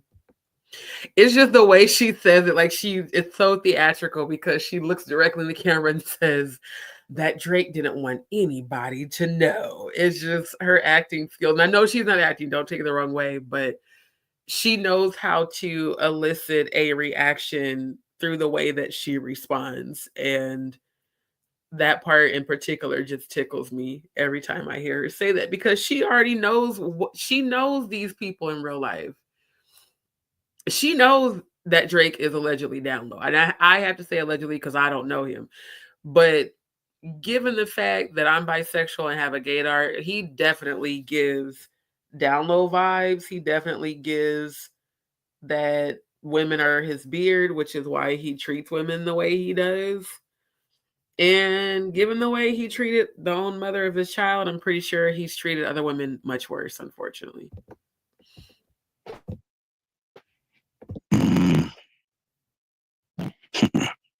You know, Triple X Stacion kind of had the same problems too, Drake. Matter of fact, anybody that finds out anything about Drake that he doesn't want anybody to know, that things tend to happen to them shortly. See, so that's why she said that. Even though it did tickle me the way she said it, I know she's being serious, because she said that I don't know who Triple X Stacy is, but I'll look it up. Because she said anybody that knows things about him that he doesn't want them to know, bad things tend to happen to them. Again, Jaguar's been in this industry for over 30 years. She's been around. She knows how these elite predators act, how they behave, and what they've done. And again, that's why I commend her for not being afraid to speak out and speak her truth, because she has witnessed things that I'm sure would shock and surprise everyday people. Yeah. Yeah, Kevin Samuels too. Right. Listen, when I was duct taped, Realize how blessed and covered you are. for sure. When I was, yes, ma'am. I don't mean to cut you off. When I was duct taped, I was thinking about that, and I also started working with Boosie Badass and his label. Another federal informant. And, and I was like, I thinking about that. I just wanted to be strong, because I thought for sure I was going to die, that my daughter wouldn't see me, beg or fight for my life or anything. So, but I was thinking about that. That it happened in front of your child is particularly nasty. Correct. Because they wanted you to feel helpless in front of your child, and they wanted your child to see you as helpless, and they want. That's what I was trying to say on the review yesterday of the other interview. It's the mind fuck of it all. It's not just that they pistol whipped him. They hit him. They hit his car from behind, which that could cause that could have caused irreparable damage to both of their spines. And then to kidnap, duct tape, raid the house, rob the house, and then, this sounds like a very twisted, diabolical plan set up by someone who's very dark and demonic. Because you would have to sit down and plan this out. Do you understand the type of frequency one has to be under an influence to do something like this, to actually plan this out? That means he would have had to send people to spy on Jonathan, spy on his daughter, spy on his activity, where he goes, his pattern, to know where he goes and how often, to know when to pull up behind him and hit him from behind, to know that there's clearly no sort of security around or at his house for them to be able to do this. I mean, you have to think about the great lengths that, if this really was Drake behind this, the great lengths he would have had to go to pull something like this off, to plan it, and then to go get an ex who, obviously, if she's an ex, they don't have a good connection anymore. So again, demons exploit your vulnerabilities. So and Jonathan said that him and the girl had just broken up. So the girl was already fucking a new nigga. So that, in my opinion, this is just me speculating. Maybe she cheated on Jonathan, and that's what led to the breakup. Because when Jonathan speaks about it as an empath, I feel a deep sadness of betrayal. So maybe she cheated on Jonathan and then got with this new guy who's a friend of Drake's, and probably was talking shit. Yeah, he ain't shit, and he has all that money, and I should go get it. I'm just thinking about a vindictive bitch, how she would, in my mind, thinking, yeah, she probably wanted some sort of revenge. I don't know. Oh, because of his relationship with Sophie. Okay, that makes sense. So probably the girlfriend, and maybe, I don't know, maybe Jonathan had something going on with Sophie behind closed doors. Who knows? Maybe they didn't. But I know what it's like to date someone who's insecure, that thinks you have more going on with a platonic friend of the opposite sex when you actually don't. So that's what I'm saying. I'm just trying to think psychologically, what could have provoked this woman to have aided and abetted in the production of this raid and robbery. Because again, like he said, no one knew where the money was or how much the money was except for her. So that means her and Drake had to have had a conversation, like, tell me what you know about Jonathan and I'll pay you all this money. Because that's what we end up finding out later, is that he did not only pay for the attorney, but that he allegedly gave the girl a huge amount of money as well. So Drake, decides to grab the ex, get information. She all of a sudden gets hooked up with the main guy that performed the robbery, who's a friend of Drake, a close friend of Drake. And then next thing you know, not too long after their breakup, Jonathan and his daughter get hit from behind and their house gets raided and robbed. I mean, it kind of all adds up. If Drake was pissed off at Jonathan for not only corroborating Sophie's claims to People magazine, but also probably because, again, male Scorpios are very diabolical. They're very possessive and very jealous and very insecure. If he felt like him and Sophie had something going on, or, you're not being loyal to me, blah, blah, blah. So I'm going to come for you in the worst way. Well, Drake, karma is coming for you. And like I said, I pray for the protection of your son, because your son is unfortunately going to have to suffer the sins that you have committed. And he's innocent in all this. And the fact that you didn't even want to keep him is even worse.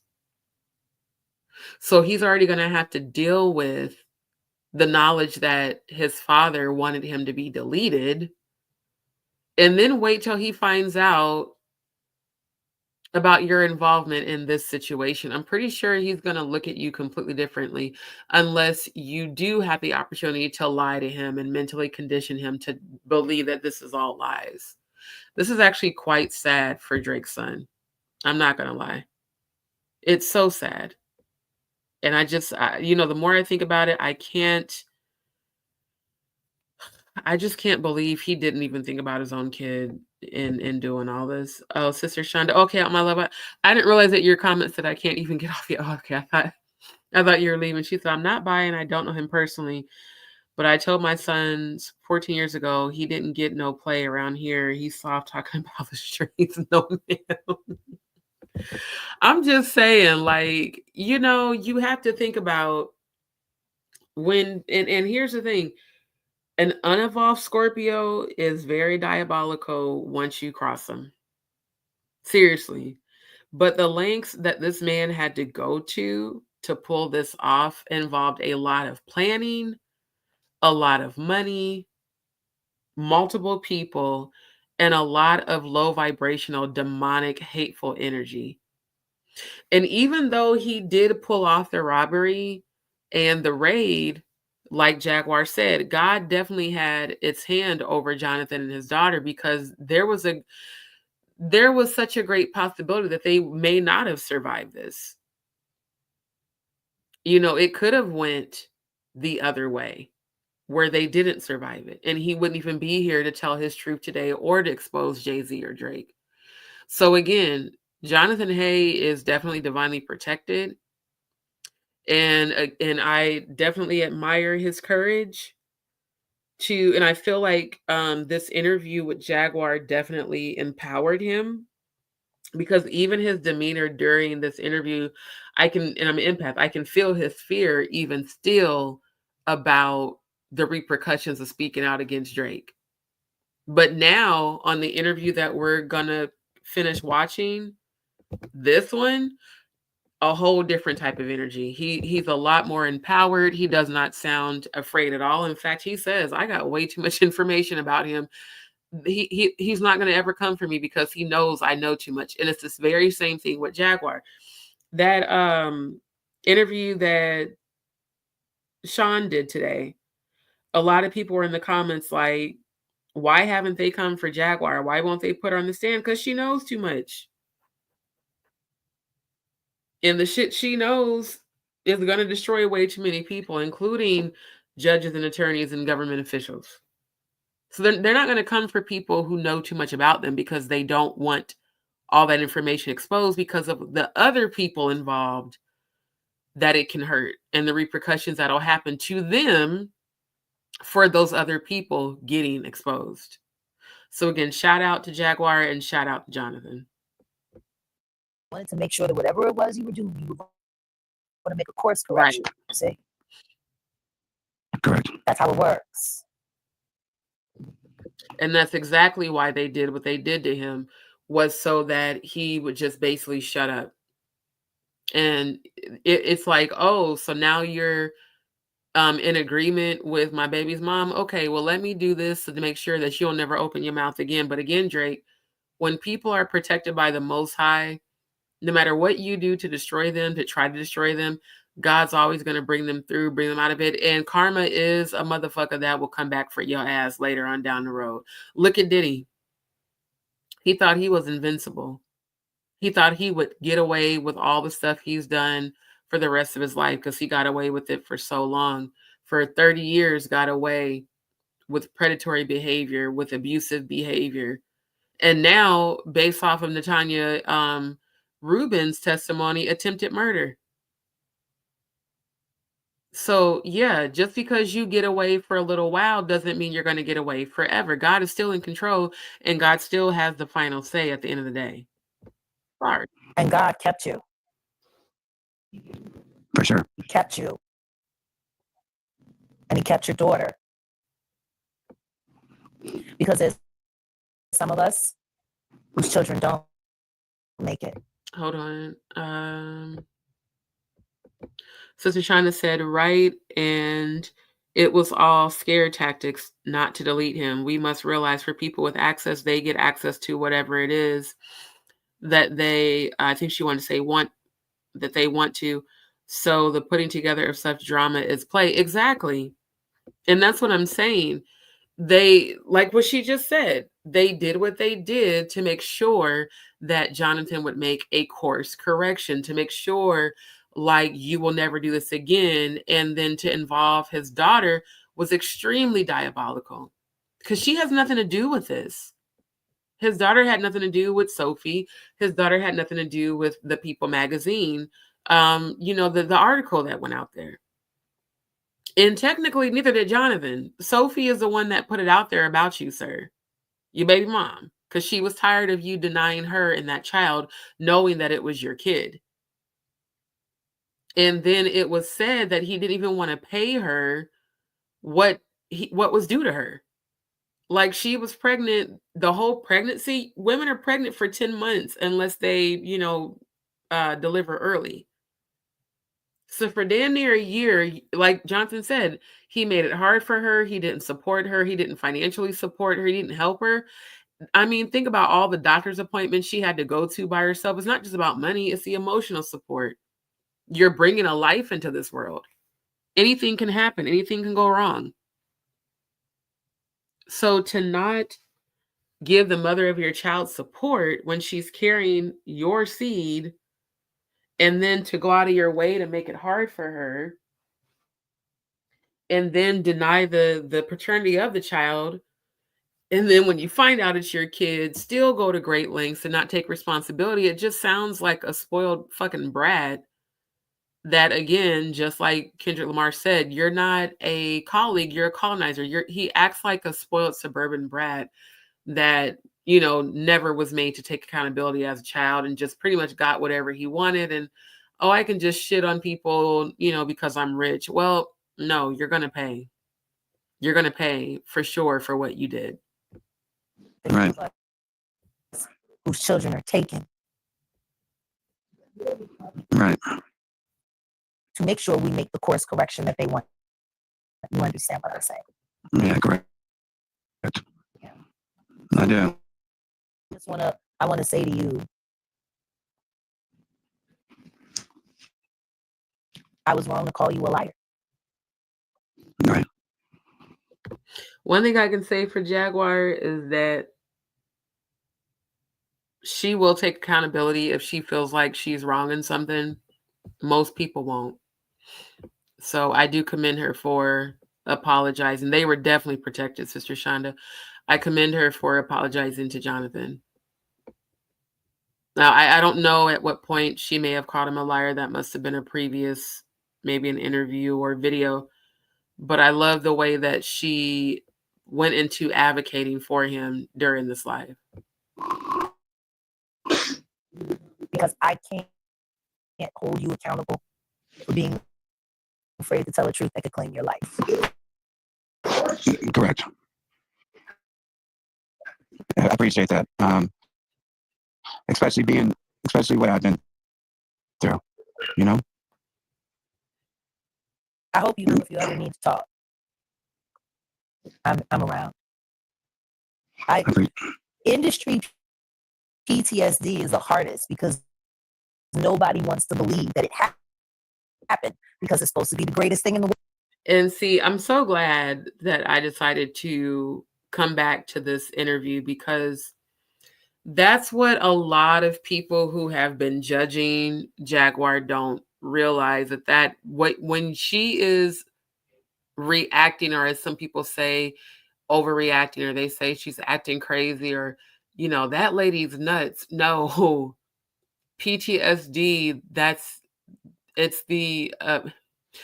PTSD is the effect of one person having endured way too much trauma. That's how my therapist explained it to me after I was diagnosed with it, after I was raped.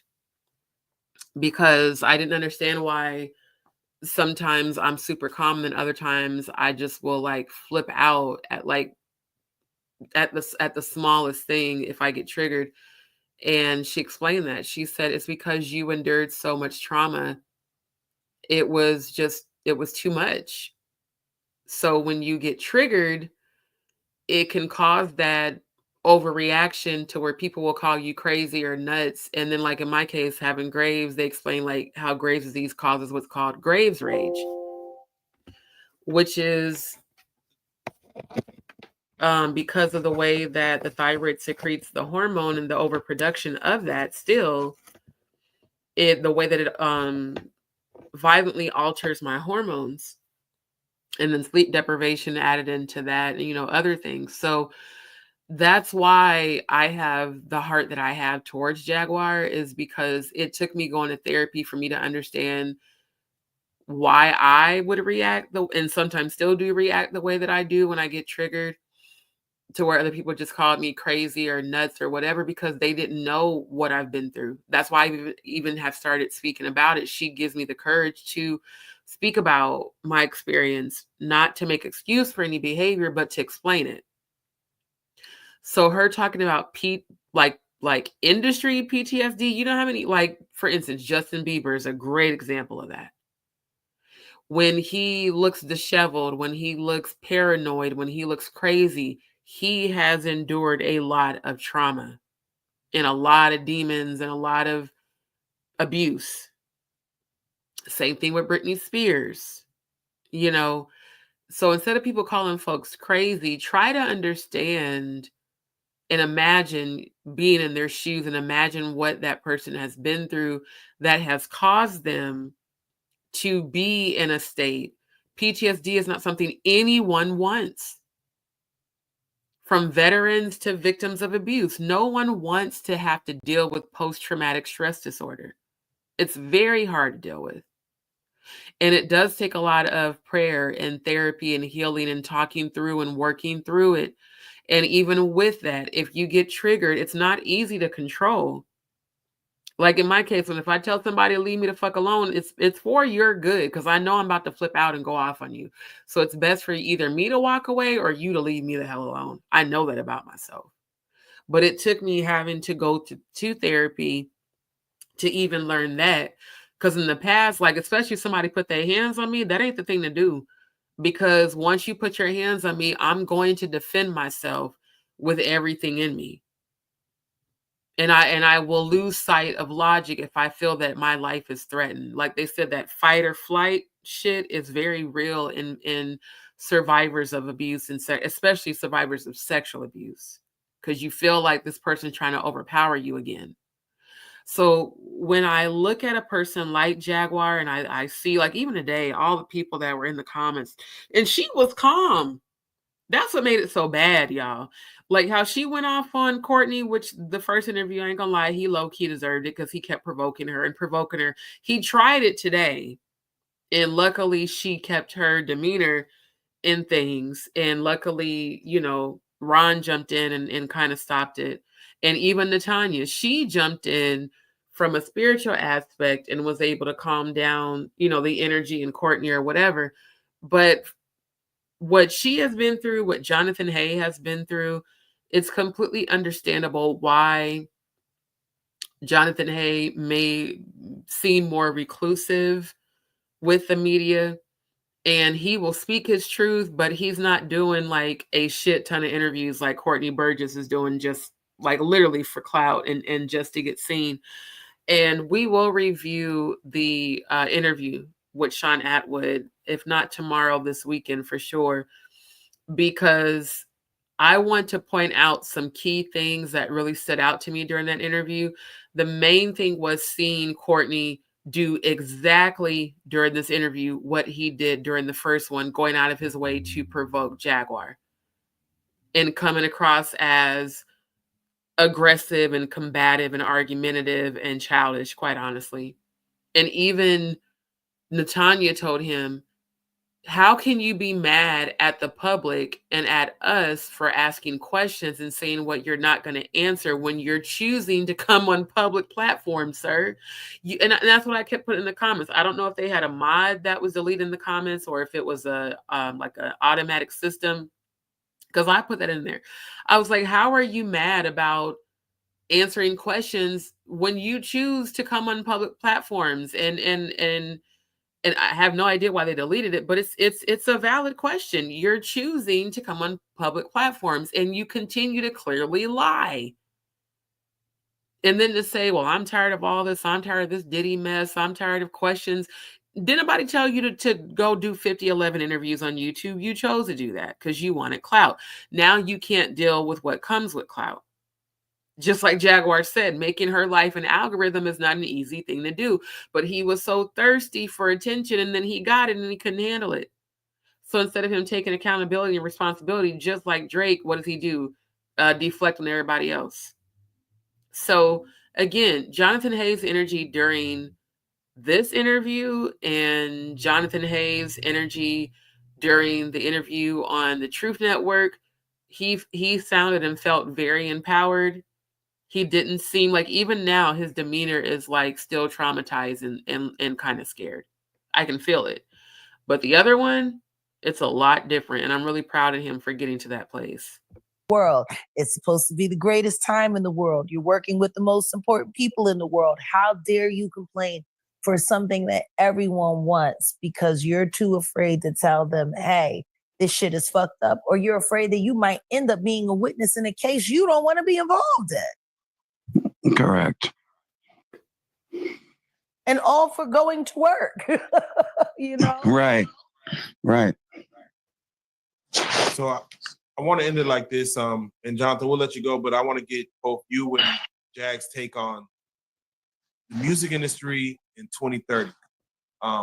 So yeah, that's really all I wanted to show from that interview, because like I said, it gives context and the backstory to what he's going to talk about during this interview. Tell the audience who you are, how did you get in the industry, you know, a little bit about yourself.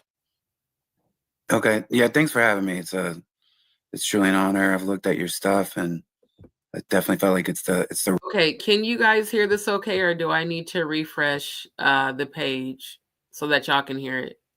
Because I don't want the audio to be going in and out. Can somebody let me know in the chat if you can hear this okay? Like, just drop a 7 if the audio is okay for you. If it's not, drop an 8 and I'll reload it. right fit for me to speak with you. So that's why we're here. But my name is Jonathan Hay. I'm a publicist. I don't know really how I fell into the world of publicity, but it started back home in Louisville, Kentucky. Kind of got like a lucky break because I never dreamed of being a publicist. Didn't even know what it was when I started. I was more into like producing music and making tracks, and my career became as a publicist, and that's where I made a lot of money. I was very, very successful. I keep talking in past tense because it's like two different lives that I have now, like the publicist when I started versus, the publicity that I'm doing now. But so from Louisville, Kentucky, a small town, it was a big deal to accomplish what I have accomplished, especially without really the strength of the internet and social media and being able to talk like this, just going, hitting the streets, going out to LA, going to New York, taking meetings, and basically clawing my way to the top. But then once I clawed my way to the top, I was like, this is pretty weird. And a lot of traumatic things happened. And it's been a very strange, both blessed and both cursed career, right? Because I come from a very strong Christian family. Yeah, I saw that when I was looking into you. Yeah, my family was like, they started Southeast Christian Church. They were one of my uncle was a founding elder of Southeast Christian Church. They're now a mega church in Louisville. So I remember when it was like a couple hundred people to now 30, 40,000 people every Sunday. So I watched the business of the church, which back in the day I struggled with because I was like, it seems like we're selling Jesus. It seems like we're selling God. And because I was rebellious, right? So, and when you're younger, you question everything. So it kind of turned me off for a little bit because when my family would get together with like my grandfather, my uncles, and people of the church, it seems like the biggest conversation was attendance and offering. And that was the turnoff. But now, then as I got older, I realized to have a church of that magnitude, they had to have infrastructure in place. They had to have the building in place. They had to have the insurance. They had to have the security. They had to have the team to support as many people as they did. So then I started to understand the business of it. And the thing about that church is there's never been any scandals. There's never been anything that you've ever heard wrong of people coming out and speaking against Southeast Christian Church. So I'm very proud to be raised in such a church, you know? So that's where I'm at with that. Of course. Sorry to divert. No problem. Before we get into, the deeper aspects of your life and, your relationship with God and all that, because I have some questions with that as well. I want to know, just for the audience sake, as a publicist, what did you do? Who did you work with? What were the things that you were instructed to do? What does a publicist do, for those that don't know? So the publicist is different now, but when I started off to be a publicist, you were, to court media. You were set out to, send the press releases, deal with the fans a lot, especially you go on tour and you would deal with like when I would go on tour with an artist and I'm the publicist, I would be usually the one that would go in first, because radio was usually there, local media was there. So I would coordinate like all the different obstacles that would come to speak to the artist, to set up the band, to set up, I'll just say band instead of artist, set up the band and make sure all that goes off in a without a hitch, in a comfortable surrounding, right? So that was like the main thing that I would do. And I would deal with the media. There wasn't social media involved, right? So you were dealing with publications and stories were a lot more relevant for like stories would be relevant for like a month until the next magazine came out, where stories nowadays, as you know, are relevant for a day, Yeah, seconds, minutes. Minutes. So it's like we had a whole month and we had a few channels, we had a few stations. So it was a lot harder to get media out there. And then I would also handle crisis management, damage control, anything that could go wrong. It's like contact the publicist. I was like the go-between between the artist and the label, and just like a lot of BS probably, it was like, and I would have to fall on swords. I would have to do the most. Nowadays, publicist is kind of, with social media being around, people can contact the artist directly. People can contact the celebrity directly, the brand directly. So there's not really, the publicists aren't doing as much as they used to. And they've had to adapt and they've had to pivot. So like some of the publicists that I grew up with, they're really, really struggling right now because everybody wants the influencers, the podcast, the playlist, everything else is not the same. The media's changed. But as far as who I've worked with, I came in the business with a rock and roll group called Days of the New. We sold 3 million records. We were signed to Geffen and Interscope. And just like in 2000, I think 2001 or 2002, the song from that group was named the #1 mainstream rock group of all time by Billboard, which was an honor. So after that happened, like I was out there and we had sold that many records, a song being 17 weeks #1. While I was on tour, I met this guy named Kevin Skinner. We were in New York, this guy named Kevin Skinner, and he introduced me to Whitney Houston's father. And then I started working with Whitney Houston's father, which was crazy because it allowed me to work with his daughter, Whitney Houston, who then introduced me to the Rhianna project. And then Rihanna's Pond to Replay blows up. And then it's like off to the racehorses. So then like my career was, born. I was working with Teddy Riley and Michael Jackson after his passing, not like during his passing, Okay. like working on an album, But a lot of people think like people like Michael Jackson and people like Whitney Houston, it's like you're never really dealing with the artist direct. You're dealing with the label and the team. It's like, like when you go to Walmart, you wouldn't really run into Sam Walton, the founder of it. So you have all these moving parts, and that's especially the way it was back in the day. So the artists were very shielded, or you could look at it, the labels were more in control, right? Nowadays, nowadays the kids have really got it right as far as the way they're handling their content with media and social media. They're very in charge. Because back in the day, the infrastructure was set up where the artists were kind of left out of everything. That's why publishing wasn't paid. It was very shady. So essentially, you got in the industry by chance as a publicist, and basically what a publicist would do is you were the storyteller, you and the problem solver. If like you said, if there was a crisis, you would be on the PR side trying to make that situation appear better than what it is, or trying to make people forget. If a new artist came out and you had to create an article for them and get it heard by the biggest or reported on by bigger sites, that was what you basically did, correct? Correct. And the problem be sometimes I would create the narrative and then have to go back and damage control my own narrative. It was crazy. We're going to talk about that. I was like both sides. Yeah. It was like, and now I'm doing crisis management for the narrative that I started. That was when it got pretty weird, So, but yeah, you said it exactly right. You said it much better than I did. No, at the beginning of this, you said that it's like two different versions of you. The version of you that was in the industry and the version of you today. What was it that led you to basically leave the industry, if that's what you did, or not work in the same amount? Well, I never left the industry. I just kind of unplugged, from the matrix, so to speak. But I was in a home invasion in 2017, and I was duct taped. I was pistol whooped. Yeah, we're gonna definitely get into that. I want you to tell that entire story for sure. Yeah. And that was what changed everything for me. Okay.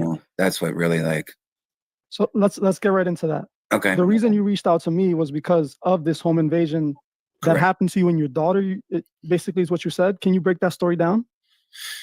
Yeah. So in April 20th, 2017, my daughter and we were going back to my apartment in Louisville, Kentucky.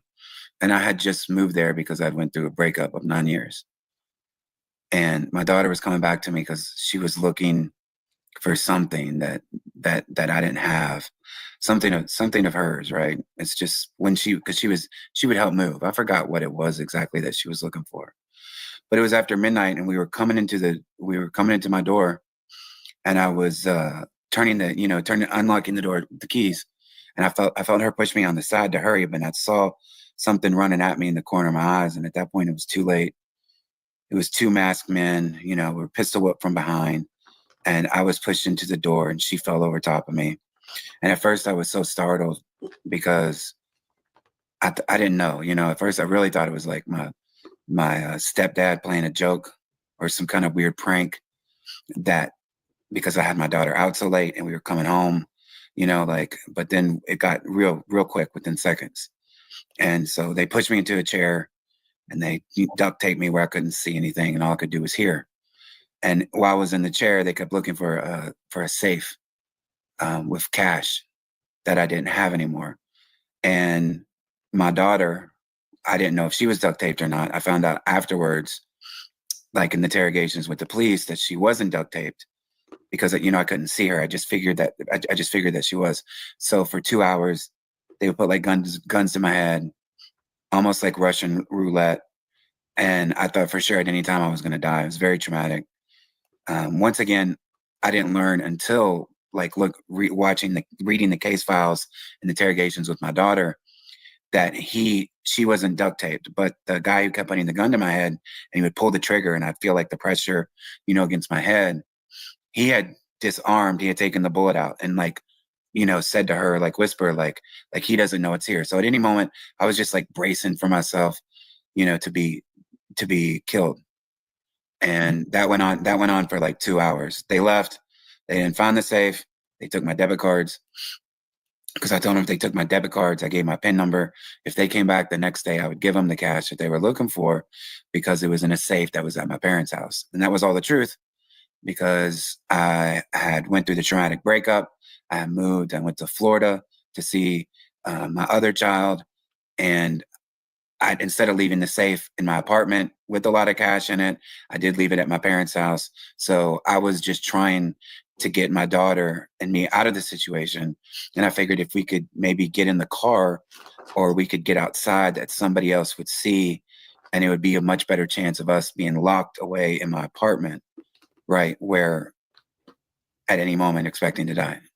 I was just trying to basically protect her, because I thought for sure that it was over for me. So while I was duct taped, I was praying. I kept praying to God, like, if I survive this, then I'm gonna quit making the content that I do. I'm gonna quit. And not that I was making the content. You get, as like a publicist doing as long as I did, and in marketing, you stop listening to the music, and it just becomes a product. And I wasn't even listening to the music I was promoting. I didn't have to. I just had to, set up the media interview requests, set up, the media, da da da da da da da. I wasn't really focused and paying attention to what I was promoting. And then there I was duct taped, realizing that this is the type of content that I'm pushing out. Like, I knew it was violent, I knew it was vulgar, obviously, but here I am now duct taped with my daughter, my 14-year-old daughter next to me. That's when I basically pleaded with God silently that if I survive this, then I'm going to quit doing any kind of music with any kind of violent content. And we survived. So that's when I've really, really quit doing, rap music, hip hop, anything violent, vulgar, or anything like that. In the interview you recently did, you did an interview with Jaguar, right? Mm-hmm. And you guys touched upon this, and you said that very thing. What exactly do you mean by that? Do you feel that the music that you were promoting, basically, since you were doing the promo, you were the PR person, and you were promoting this type of music, do you feel that it came back to like haunt you in a certain way, or like Correct. you were in that environment, you were seeing the actual music play out in front of you? Because if we think about hip hop and rap, they specifically talk about things like this. If we go to West Coast, there was a whole genre of home invasion music where they promoted, and if I wasn't mistaken, YG made a music video I'll say like 2-3 years ago, where he was telling people how to commit a home invasion. So essentially, you felt that at that moment, you were seeing the negative aspects of promoting this music onto the people. Which is wild when you really think about it. Because he wasn't even the artist behind the music. I just had this epiphany. So if Jonathan Hay feels like the home invasion happened to him as some sort of karma for promoting the music, if indeed that is true, how much more do you think will happen to Drake and Jay-Z and Diddy and Rick Ross and all the other artists who wrote, rap, sang, whatever, and produced the music that has been sending out negative, low vibrations to people all across the globe? Because what Diddy's going through right now is nothing compared to what's about to happen to him, and compared to what's to come for him. And even though Jay-Z has not been arrested yet, God keeps telling me he's not going to get away. Everything happens in divine timing for a specific reason. Just like with Diddy, it took this many years, but his shit finally caught up with him. And again, this is just the very beginning. There's so much more that's about to come forward based off of what I've seen in the spiritual realm. So the thing that I like about Jonathan is that he does seem remorseful. He does seem to be in an energy of repentance, meaning turning away from the behavior that he feels led up to almost his demise. Again, thank God that him and his daughter did survive it. But it just makes you think, like, wow, this man had this moment of clarity and changed the whole trajectory of his life from this experience. Meanwhile, the actual artist that produced the music that he promoted have no remorse. have gotten away because they've been protected by the powers that be, again, powers, rulers of darkness, spiritual wickedness in high places. But when I tell y'all that London Bridge is falling down, there's a reason for that. When that epiphany came to me a few weeks ago is when I started really delving deep in using my scorpionic obsessive traits to fully, deeply dive into researching, because I had to know what is the true foundation of all this corruption. Because it's not just Diddy. It's not just Jay-Z. It's not just Ray J. It's not just Rick Ross. It's not just Dr. Dre. It's not just Snoop. It's not just all these rappers and artists and actors and weird people. This is a collective community of people that prey on the weaknesses of humanity and then cover for each other. And then when people do speak out or try to expose them, they collectively come together to try to destroy those people and or remove them from the earth. God bless Kim Porter and her children, especially her daughters. God bless Cassie for what she had to endure. God bless Jonathan Hay. God bless Jaguar Wright and Natanya.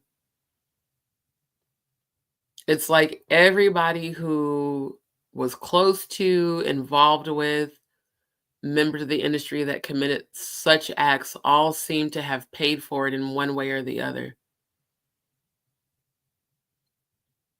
And that's what's so crazy about it. Because I don't know if everyone who has had to pay came under the allegiance and agreement with Lucifer and Baphomet, because I've heard that in comments too. Like, especially people, people keep bringing up Jaguar having a Baphomet tattoo when she was with Jay-Z's label. And well, you got to think about it. If Jay-Z is really as high of a Freemason as, sources have said he is, and as I've researched, and he has flashed Baphomet all over for decades, it would kind of make sense that he would make his artists also pledge allegiance and show the symbolism to show that they're in agreement in order for them to receive wealth and power. And I saw in the chat on Sean Atwood's interview today, somebody saying that Jaguar signed an NDA when she was a teenager, and she, was basically told to be silent. First of all, a teenager is a teenager. That's number one.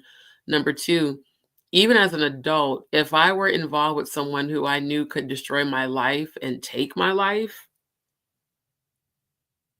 and the lives of my children, and there was no protection for me, ask yourself, if you were in her position, would you have maybe done the same thing, especially as a teenager? And I don't even know if this is true, but certain things kind of stand out to me when, you're in these different lives and you see all the chat comments scrolling. And I'm like, I never saw anything about her signing an NDA. But then again, if it happened when she's a teenager, that may not be public knowledge. I don't know. But I've seen quite a few people on several lives bring up her Baphomet tattoo. And I researched it, to see if it was true, if it was real. I couldn't find anything about it. But even if she did, even if Jonathan Hay possibly came in agreement with it, because keep in mind, he said that he was at parties with Jay-Z where the Baphomet statue was there. So some people don't realize that just by being present and in alignment with people that worship those deities, that you two are technically, doing the same thing without even intending to do the same thing. And I wonder, is that possibly why all these terrible things have happened to these people? Or was God using these people as an example of what not to do, and that there can be repercussions spiritually that come back around if you do? I don't know. But what I know is that this man's energy seems very, I don't want to be a part of this. I just want to absolve myself of this, and I want to make it right. Because like he said, it's not like he wrote the lyrics of the song. He just helped to promote it. And yes, he did produce some music as well. But I still don't think that even if people did come in agreement with those energies in their past, years or in their past lives, that means that they deserve somehow some negative karma later in life. And I really hate when people, say comments like that. Because quite a few people were saying that today in the Sean Atwood live. And I've even seen them say negative things like that in Jaguar's lives, And it's just like, I don't think people realize the power that these quote unquote elites have in the industry to destroy your life or unfortunately take away one of your loved ones from you, like a parent, like a child, a sibling, or even destroy and take away your career and your ability to survive and take care of yourself. So it's like, ask yourself, if you were in their position, what would you do? Especially if that person says, if you don't do what I do, I'm going to make sure that you and your family pay. What would you do if you were them? That's all I'm saying.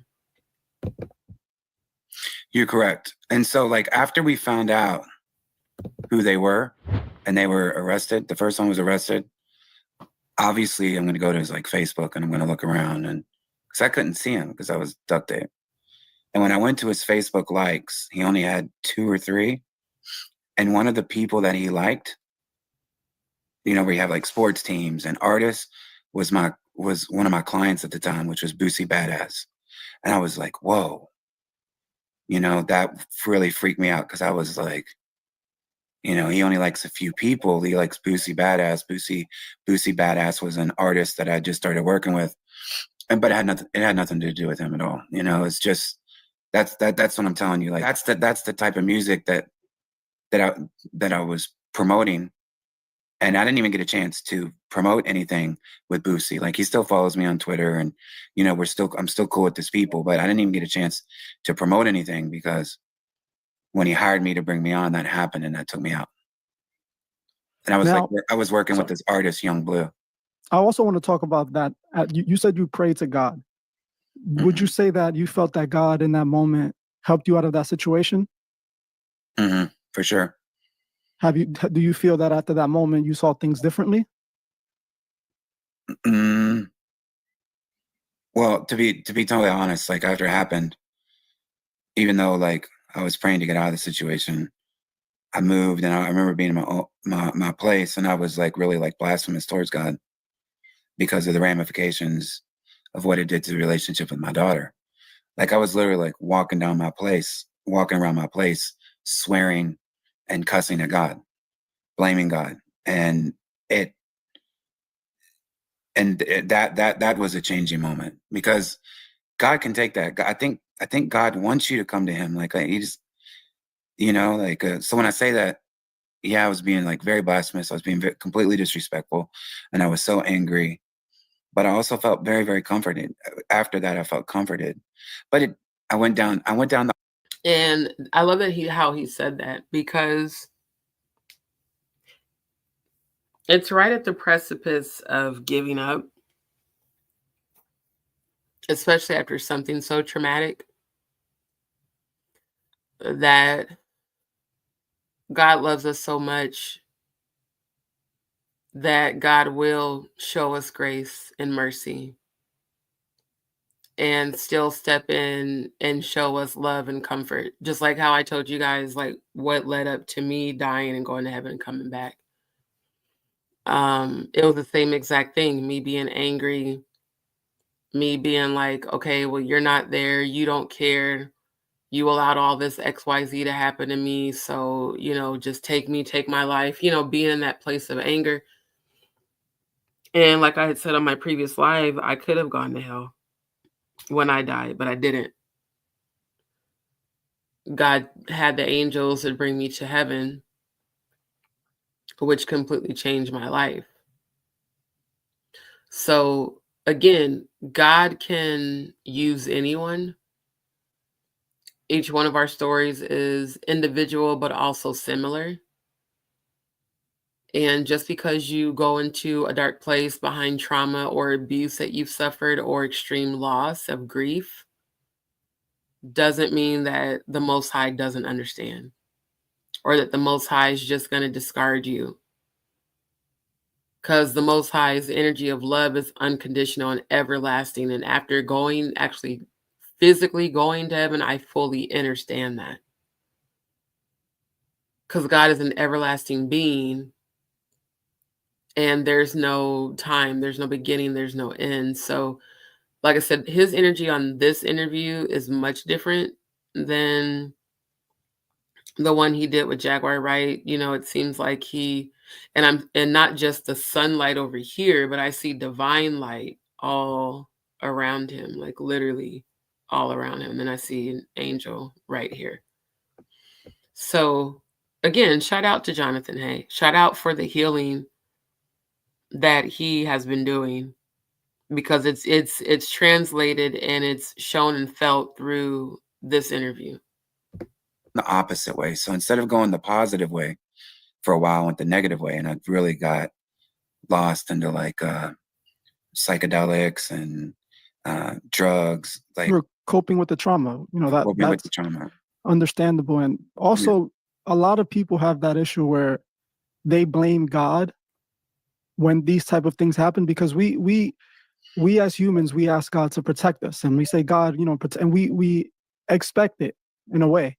And then when situations like this happen, we then ask God, why didn't he protect us? But the thing is, we are in a world where everyone has free will.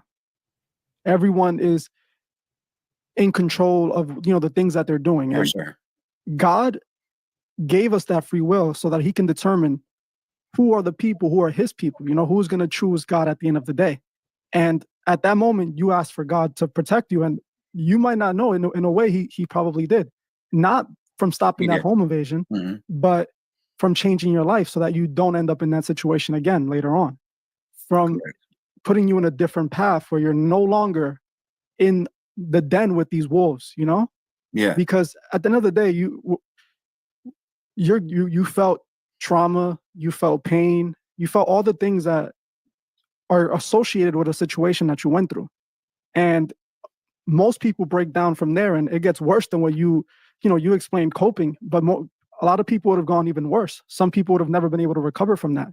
Mhm. And I know that since you were in the industry and you made a living off of promoting that type of music, promoting rap, promoting hip hop, promoting anything with violence in it, for you to even say, "Oh, I'm gonna turn around from this and go a different way," that shows that God already had an impact on you. Exactly. Because at that moment, you had a moment of clarity. You realized, things are getting dark, and this is the reason, because I've involved myself in this. Correct. Yeah. Yes. Now, I want to get into some important things that you said in the interview, specifically that the man you have behind you. Mhm. In the interview you did with Jaguar Wright, you messaged me and you told me that Jaguar claimed that she believed Drake was somehow involved in this home invasion situation. That's correct. So I was working with two people. I was working with Boosie Badass, and I was working with Drake. And I was working with Drake through a situation that I can't talk about so freely. But yes, I was involved in the situation with Drake that is out there really heavy in the media. So when she said that, because 3 people pled guilty. Did Drake hire you directly, or was it Drake's baby mother? It was Drake's baby mother. And then it was also when it's like she hires me and then I'm working for Drake and I'm dealing with his lawyer and stuff like that.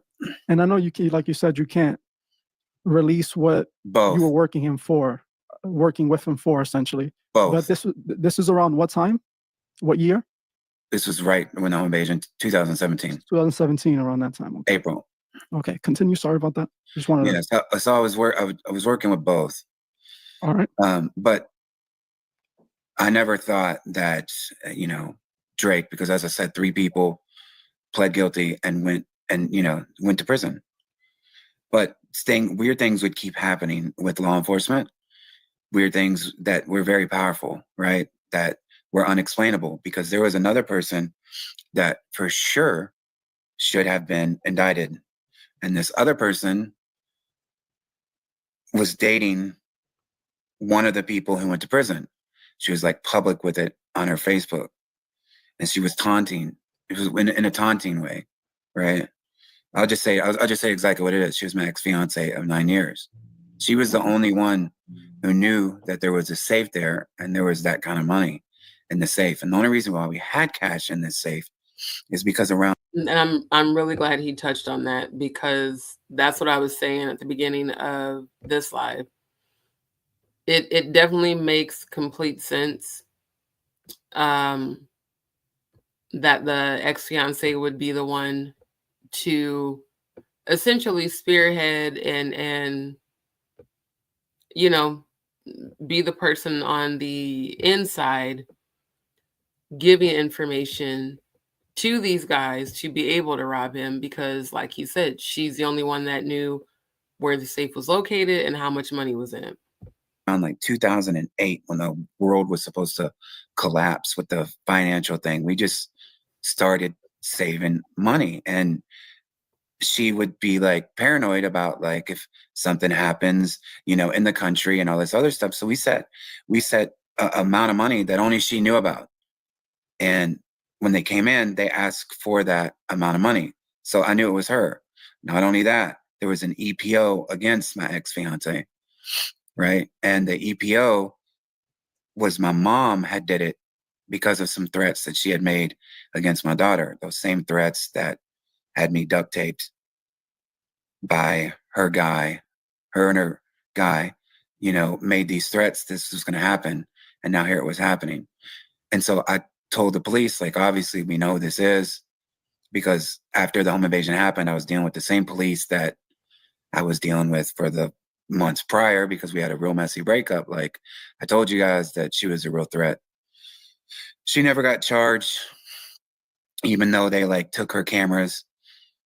She wanted her cameras back because we just bought all these cameras, real expensive, that on my credit card. They took her cameras. There's one of the things gone. So like when the police arrested the one of the people from his trunk, they pulled out like most of her stuff that she had asked the police before then for it. So I was like, all right, you know, she's going to jail, you know, like thank God, like this is over with, you know, this toxic part of my life. But she didn't. And I went to the governor, I went to the mayor, I went to everybody that I could in Louisville, Kentucky, like what you know, because it was done in St. Matthews. So it was like St. Matthews police are different from the Louisville police. But I went into the Louisville police. I went to everybody, you know, why isn't she charged? Clearly, you know, she did this. She was never charged. And I could never figure out, because she had no power. But I was up against a powerful entity that kept like shutting it down. So she ended up getting like a big lawyer, and she sued me for $2 million. And like, I was shocked because, I mean, I was shocked at everything, because like after that happened, like, I don't care. Like if you're in a relationship and you guys have a messy breakup, if something like that happens where you're duct taped and you with your daughter and you're in a home invasion and a, you know, trauma, it seems like that's going to eliminate all the fights you had. It seems like that's going to make you realize, okay, well, oh my gosh, I'm going to check and make sure that you're okay. That's what I would do. That's what seems like what most people would do. She didn't do that. She put her, you know, foot on my neck, and she kept coming for me, and she kept winning with a big lawyer and a big lawsuit, and the police wouldn't do anything. And it was very, very strange that I was dealing with this power to be that was just trying to like make my life like miserable since that moment of the home invasion up until honestly 2022, when the lawsuit happened and she won the $2 million judgment. I was like, it forced me to like really like step back and really just spend time with like my current girlfriend, and just completely get out of the music business and the entertainment industry, because I was tired of fighting these invisible people that were wreaking havoc on my life, these invisible forces, right, that I was dealing with, because it was very strange. And I spoke out about it. I tried to do everything possible, and I kept losing, you know? In the same interview, I saw you stated that at the time you were working with Drake's baby mother, and it was around the same time the Pusha T situation was going on and the Drake and Pusha T beef was going on. Is that why Jaguar Wright thinks that Drake might have had something to do with it? Jaguar Wright said so because she had found something on the dark web, because she's been through some trauma herself, is what led her to believe that. When she said that in the interview, it was completely shocking for me, because I never even thought that. I knew that I was dealing with something so powerful. And it's not like Drake would I don't think Drake would, contact somebody and say that. But it's his, like, he's so powerful and he generates so much money that, like I said, they have handlers, they have managers, they have lawyers, they have stuff. Somebody was doing something, and I don't want to say him at all, right? Because I don't necessarily, believe that, but somebody connected to him for sure. So, but then something else happened. Somebody who watched the interview pointed out Drake's lyrics to the song. If you want to pull them up, Yeah. you can. N-word scared to come towards us, gotta run from us. Louisville, hush money for my young gunners. Okay, let's stop there. Okay. There. The Louisville hush money. I was in Louisville. That's very far from Toronto or anything else that I had. It's a small town, Louisville, Kentucky. And he says, Louisville. Well, what does he say after that? Hush money for my young gunners. And the hush money would be probably the situation with his baby mama. Was you understand what I'm trying to say? Yeah. Okay. And then he says the Gunners. It was an armed robbery. Yeah. And then he says, pick Patinos. I take them to strip clubs and casinos. Stack of C notes. Get all your N-words scratched like Primo. so getting scratched, obviously he's getting killed. Mm-hmm. The strippers are, and the casinos are, when I gave him my debit cards, because we're just trying to survive. And so I gave him, like, my right PIN number. Yeah. And my credit card, because I remember the police were like, well, why would you do that? Because I'm thinking, well, maybe he's going to go right down the street in St. Matthews and make sure that the PIN number works. And so then he's going to come back and tell us, because there was 2 people in there. Exactly. Right? So they took it and it worked. They went to a strip club, which was so stupid because they're on camera using my card. That's how they got their ID. And then they went across the bridge to the casino. Yeah, and look, don't get me wrong. I expose artists all the time, and Drake is one of the artists that I've spent a lot of time on investigating. And when the whole XXX Tentacion situation happened, no one can prove he had any involvement in it or not. But it was the same thing as this. It's like he wanted people to believe he was involved with the lyrics that he had. He had specific lyrics that were targeting X and almost like bragging about taking him out, whether he had something to do with it or not. Exactly. But he definitely is a clever man, and he is the type of person who does everything, hidden. He sneak disses. It's the way he operates. He doesn't address it directly. He likes to sneak this. He likes to add little coded terms and coded messages. And like you said, in that interview, I heard you state that you were working with his baby mom. Mm-hmm. He, for some reason, believed that you were involved in that information about Adonis, his son, being leaked. And maybe it's the reason why a person like Drake would be upset at a publicist like you, who was the one that the label was working with or his management was working with. And who knows, he could have 100% made a call and got something like this done. I wouldn't put it past Drake. He could have, but I think it's exactly what you said. And I'm glad you said that and pointed that out, because it's been like, jarring my head since you said that. Not only Drake, but other powerful people, because I was up against a powerful entity for sure. Like, I think it's the latter, because Louisville hush money, like, it's he doesn't have Louisville hush money anywhere else. And I'm not saying that he gave me, Louisville hush money. I don't want to say that, but people can kind of come to the conclusion. But Louisville hush money is very straightforward, and come in with guns and then doing something and then going to strip club and casino, which is exactly where they went. And the police thought they were so stupid to go to a strip club and a casino. Right.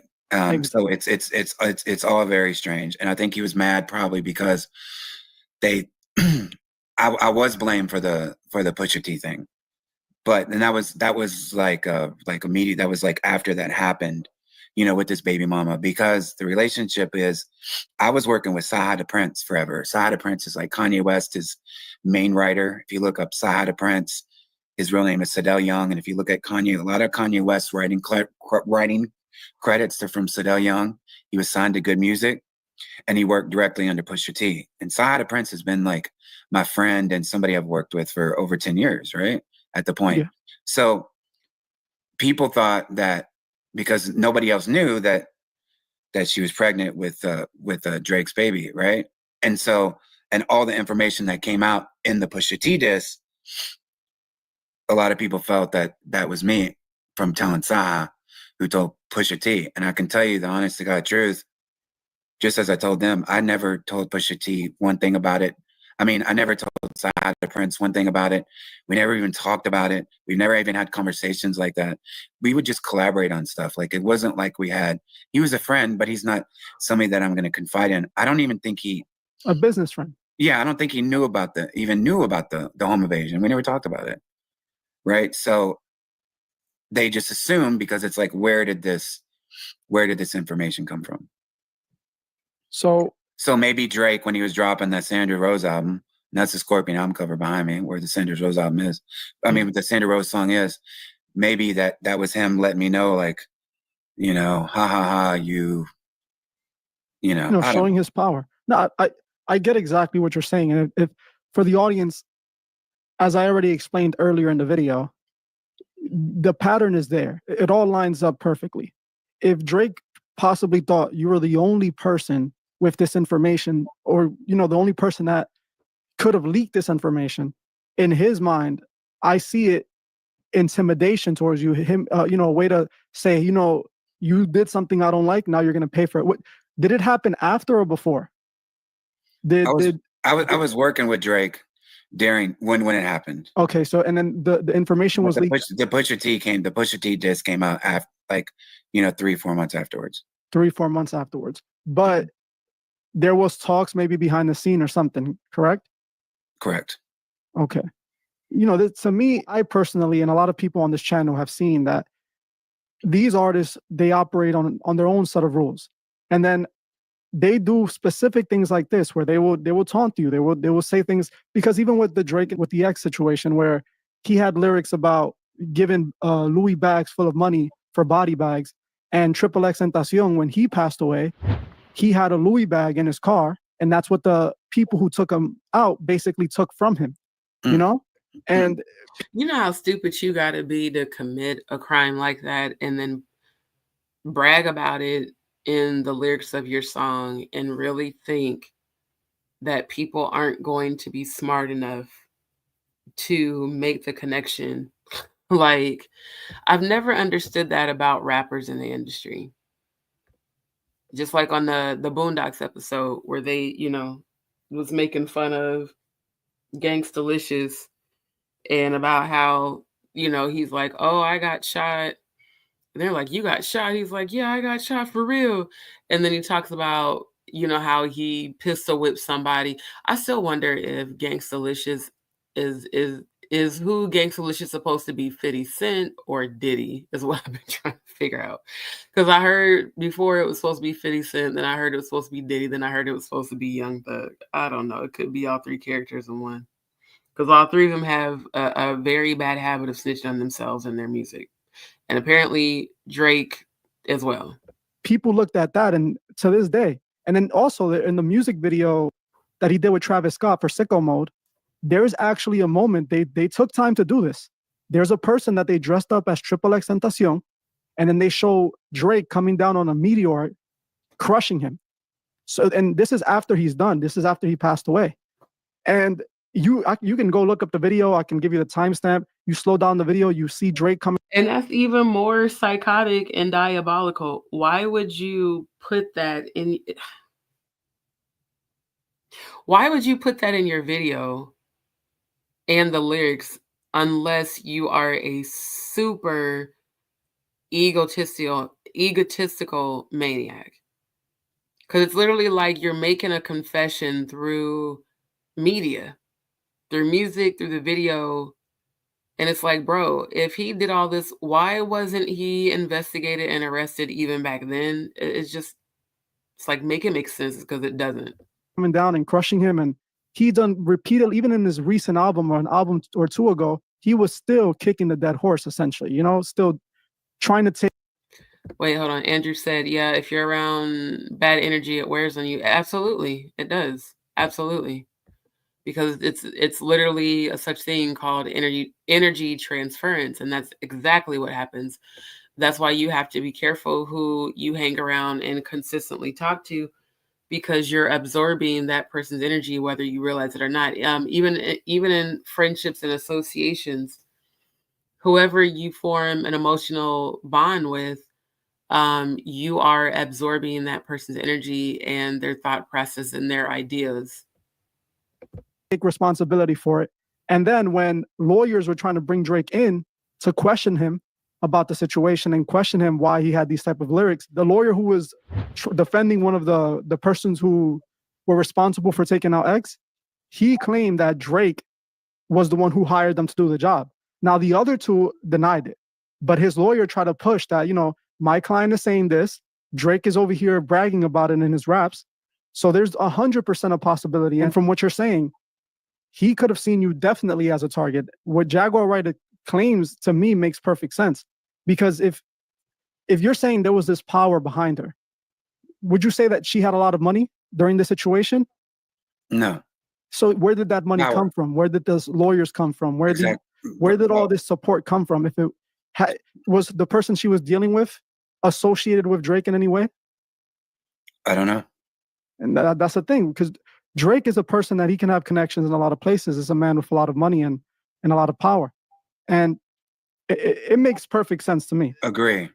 It makes perfect sense, especially when you have those lyrics, for it to just coincidentally mention the casino, mention the town, mention exactly what they did. It's just, it seems exactly what happened to me. And now, I was working with his baby mama, who he's not okay. And there's hush money and yeah.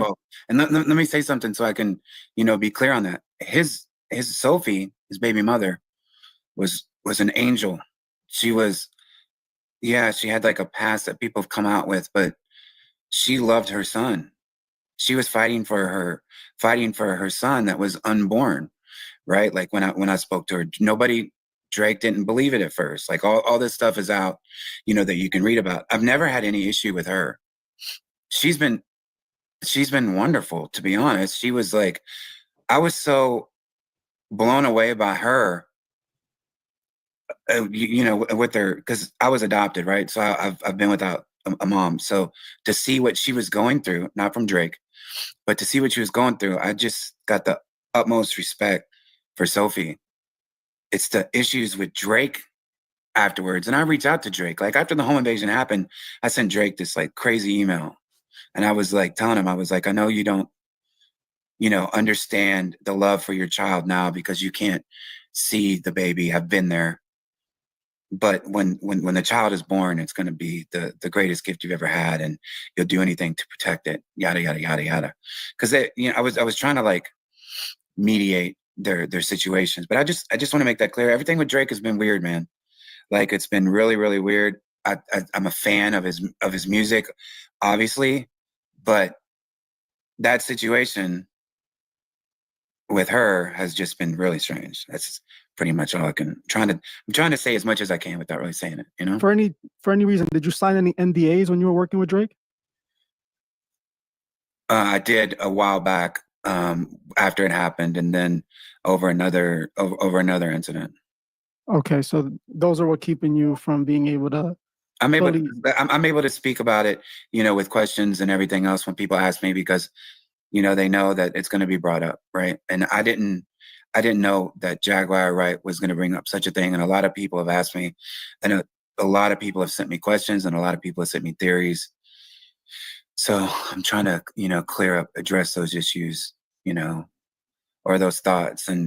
Or if anybody out there watching on your channel or anybody can help, and especially like law enforcement, who's watching, anybody can look into it. That'd be fantastic.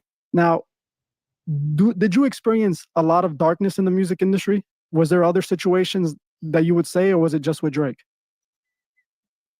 The music industry, of all of it, I'll always experience weird stuff, but I'm the type of person that I would never really like get consumed by it. I would just kind of look at it as a job, right? So it's like when you go work anywhere, it's like there's probably gonna be problems. So I would really just like basically clock in and then clock out. It wasn't until it started interfering with my real life, right? Like with the home invasion, and then like everything that's happened since then. It's like that's when it's really had me looking at things much deeper, and then talking to other people who've been through stuff. Like with the Diddy thing that we're seeing right now, like the person at Rolling Stone who wrote a powerful article, she contacted me like last year, and I pointed her in the right direction of some people that might be willing to go on record.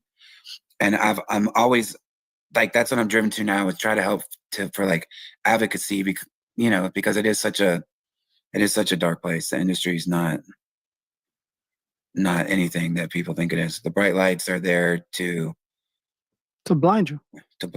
Exactly. And would you say the part that you played in the music industry?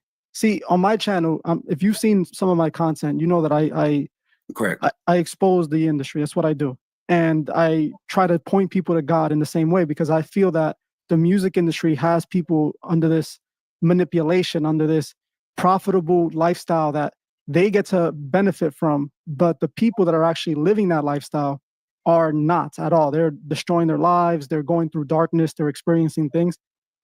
Would you say that the industry, from what you experience, is like a brotherhood? It's almost like a club where the things that are happening in it, they all agree to stay quiet about it. Everyone agrees to keep it within the industry. And they paint this picture of, a different picture to the public. That's true. If you're relevant. Yes. But once you're not relevant, it's over. Now, but that's what's so good about people like you and your channels and real life productions that host Jaguar, because a lot of people say, oh, she's crazy, she's a conspiracy theorist, and she's so, like, when you watch her interviews, she's so smart, she's so intelligent, and she's like a real freedom fighter. She's Jaguar Wright on and off the camera, right? She's like, she could be promoting her music, but she's more promoting into getting her message out there and the truth. Like, she's really an advocate. She's really about that, which is very inspiring. Whatever people think about her, whatever people don't believe her, she believes it from experience that she's been through. 100%. She's just not, from what I've seen, she's just not going to come out there and say something that's not true. It's from people that she knows, and she knows a lot of powerful people. That's what I want to say about that. But yeah, like, it's an extremely dark, wicked place. And once you're relevant, you're loved, and then they kick you out. But as I was saying, people like you, people like Real Life, I went on a tangent, sorry about that. People like you, people like Real Life, other social media and YouTube platforms, you can get the message out, and you can't be censored and blacklisted and blocked as easy as you could back in the day, right? Like when Jay-Z was like, people used to speak out about Jay-Z and Drake, they wouldn't have jobs. Yeah, and then 100%. when they didn't have jobs, they're losing their homes, they're losing their cars, and then they're going through depression, and then they can't afford to get a lawyer to even sue. And then they would reach out to a lawyer for contingency, like, hey, will you take my case? They can't sue. That's why, like, a lot of these people, like, the Jay-Z's and the upper echelon of the level, nobody gives them lawsuit. You know, you can't afford to even report stuff that's happened to you. You can't even come out and report it. And if you do a police report and you say a celebrity, the police think, oh, this guy's, you know, crazy. And they say, well, file a civil lawsuit. Well, how? When you don't have any money, because they've fired you, they've kicked you out, they've spit you out. So they're stuck. And that's why you see with like the Diddy thing, that lawyer that's handling a lot of the accusers, I would say that he's probably doing a lot of this on pro bono. No, he definitely is. You know, I believe his name is Blackbird or something like that. Tyrone Blackburn, correct. Yeah. Now, there's some things that you said. A lot of what you said right now, it's, first of all, the reason why platforms like this exist is, one, because God, if one thing God is involved in is the truth. He's always going to allow the truth to exist. The truth is always going to be there. You just have to look for it. And there's going to be people that are telling the truth. And this platform was built on the truth and built on independence. We serve the people, not the industry. You know, I personally am here to tell the truth. And I don't care what the industry has to say. And I don't care if the industry blackballs me. I don't care if the industry doesn't want to do anything with us. And it's the same thing with Jaguar Wright. My question to you is, do you see any of Diddy's traits in Drake?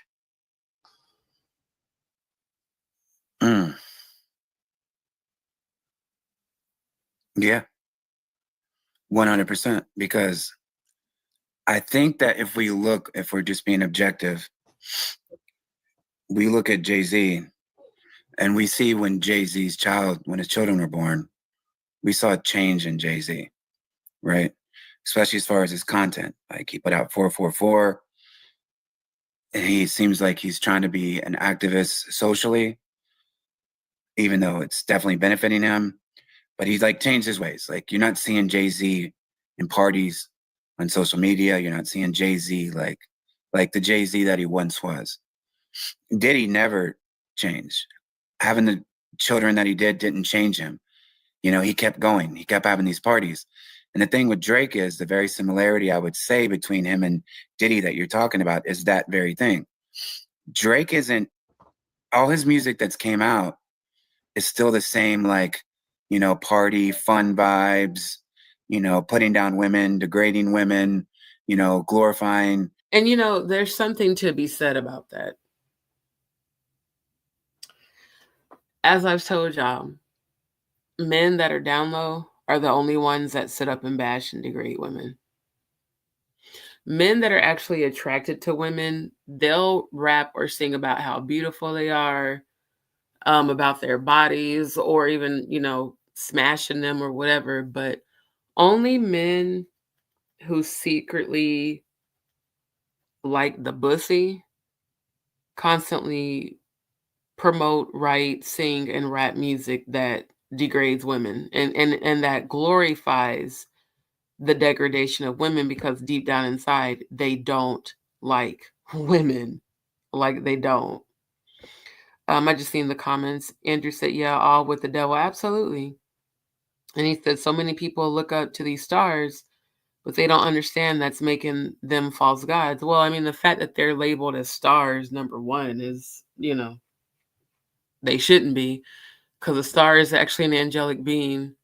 Now, scientifically, they say it's a ball of gas, but a star is actually an angelic celestial being from heaven. And it, you know, when you think about the deeper aspect of Lucifer transforming into an angel of light, and then, like you said, the worship that they don't even realize they're doing because, oh, this person's a celebrity, you know.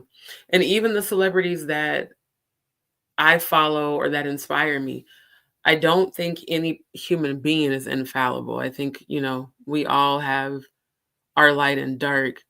And there's a difference between supporting someone because you believe in them and then, like, damn near idol worshiping them, like what we see at all these massive concerts where all these people are coming together to, just like with the Beyonce concerts, you know, where people are coming together to damn near worship that person. Then you even think about Michael Jackson, 80s babies remember that when he would perform, how people would fall out in the crowd like they were slain in the spirit.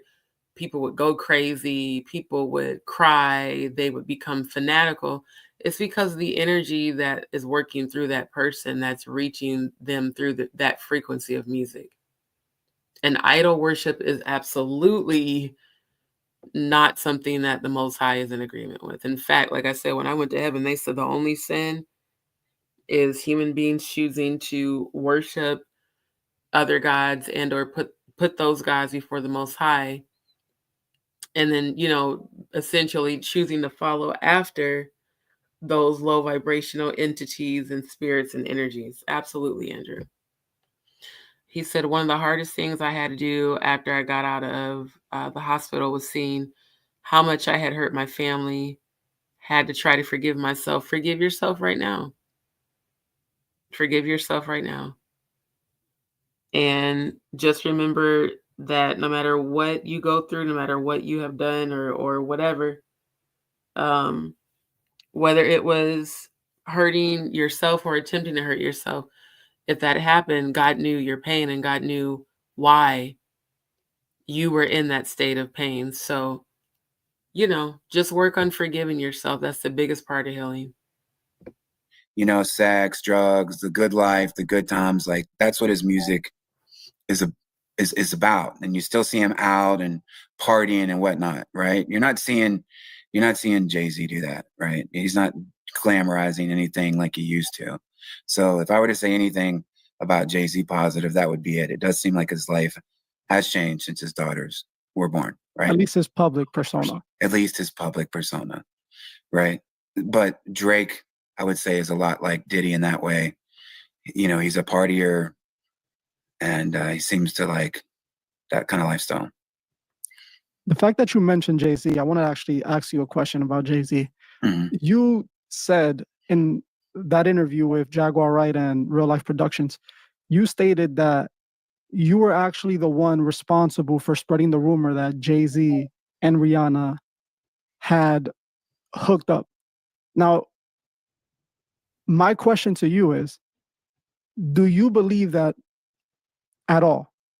Did you believe that rumor before you said it, before you claimed it? Do you believe that there's any truth? Not saying that you're accusing Jay-Z. Let's make this clear. We're not trying to get anybody in trouble here. But do you believe that there's a possibility that that could have been true?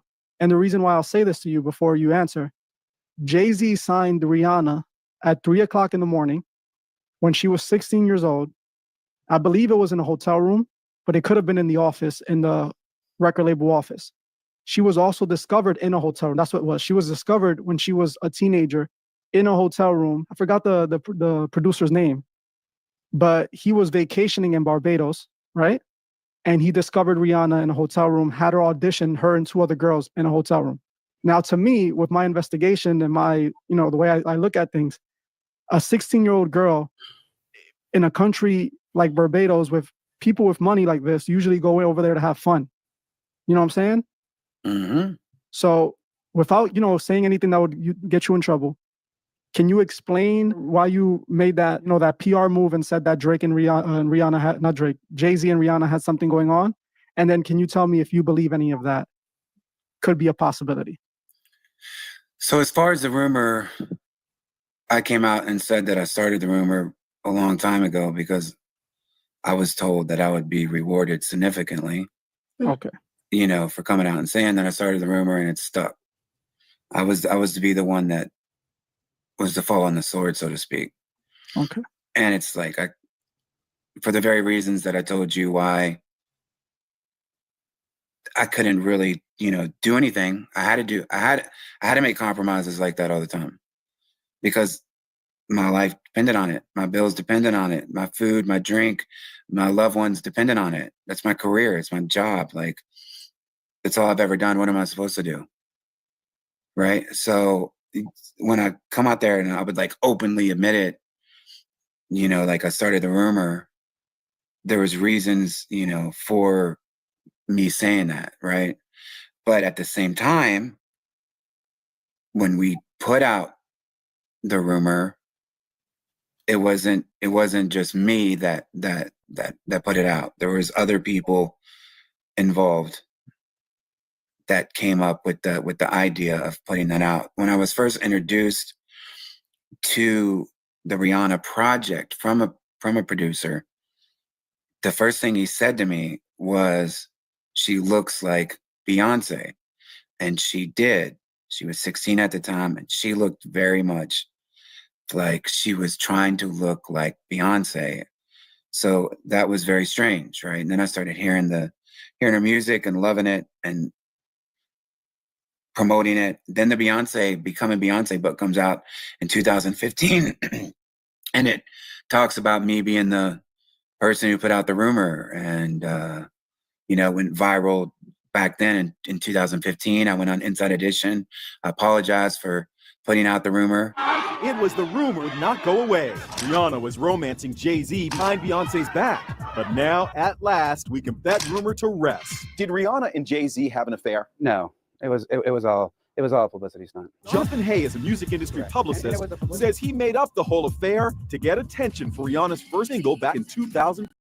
Makes that shocking revelation in the new book, Becoming Beyonce, an unauthorized biography by best-selling author J. Randy Carabarelli. I was desperate at the time because I wanted to have a hit record. The rumor caught fire. So much so, Jay-Z and Beyonce were dating at the time, broke up for a year because Beyonce wanted no part of love triangle involving Rihanna. Book claims she was 17 years old. You picked a potentially dangerous way to promote a new artist. Agree. Yeah, it was. We were young and stupid. And since Ada, it's good morning for you. Technically, I guess it kind of is morning since it's 2:30 a.m. my time, but thank you so much for tuning in again. I definitely appreciate all of you that continue to return to my channel. Really do. Since that day, I'll get emails, these random emails, at least 3 or 4 times a year, of people who's claiming that Rihanna has been trafficked, right? And at first, I would get annoyed, and I would be like, you guys don't know what you're talking about. Earlier this year, March, it was in March, and this person told me that he wanted to reach out to Rihanna. I told him I didn't know how anymore. But he said that she is being trafficked, and she's been trafficked, blah, blah, blah, blah. And it just really, it's stuck. And this is before I was doing the interview with Jaguar, right? This is before I came out and spoke about this stuff. And I even argued with that guy. I was like, just stop reading the internet, watching, all these different conspiracies about her being trafficked. There's no way that there's no way that it's true. And I got really, really frustrated, and I would argued with this guy. I was like, you're just a fan. You're just a super fan, whatever. But then I started to really think about it. And then I started to realize how much that has happened. That's never happened with any other artist I've worked with. Nobody's ever said so-and-so is being trafficked or has been trafficked or escaped from a trafficking ring. I've never heard that about anybody but her. And my thing is like, okay, well, I don't think that she's being trafficked now. She's a billionaire. She can get her own lawyers. She could get away, not trafficked now, but I don't think that she's trying to get away from Jay-Z. But I don't know. It's like all this is just getting stranger and stranger, like every day, especially like with what we're seeing with Diddy. You're talking about one of the most powerful people in hip hop, the same level as Jay-Z. It's like everybody says that he's next. So we'll see. I just know what I've dealt with when people have come and told me it's always been very, very strange, Yeah. But what's more strange is the fact that these people have told me these strange things, and people who don't know each other, right? They're not related or they're not connected, and they're reaching out for positive and trying to help a situation. And I always shut it down. Like, I don't know what you're talking about. Call the authorities. Yeah, I mean, at this point, she's not being trafficked, obviously, because she's a grown Correct. woman and she's Correct. willingly in the industry and she's, making money. Correct. But when she was 16 years old, It's exactly and she what was you said. discovered in Barbados, Correct. and she was in a hotel room with a grown man who we don't know what he was there for. But let's be realistic here. Men in the music industry love to go to third world countries, love to go to, or second world countries, whatever you want to call Barbados. And they like to go there and they like to have fun. They like to do things that they wouldn't be allowed to do here in America, And Rihanna ended up going from there to Jay-Z's office in a matter of months. And then inside of Jay-Z's office, this isn't the only young woman at the time who people were rumoring that Jay-Z was with. If we look at Beyonce, I've already looked in. I've already found times where Jay-Z said that he basically met her 16, 17. And he didn't claim he was in a relationship with her. You know, he insinuates that he met her at that age. And if we use our mind, if we use common sense, possibility that he was already flirting with her or into that, because by the time she was 18, they were in a relationship essentially. And it's the same thing with, what was it, Little Mama? Is that the other artist that was with Jay-Z? Foxy Brown. Or Foxy Brown, yeah. Foxy Brown was Foxy also... Brown was 15. Exactly my point. And also, it's rumored, it's alleged that she had something going on with Jay-Z as well before she, you know, was an adult. Aaliyah, another person who was very relatively young, is also rumored that Jay-Z had something going on with her. Now, we also see that Jay-Z and Diddy have a very close relationship. You know, we've seen them party together often.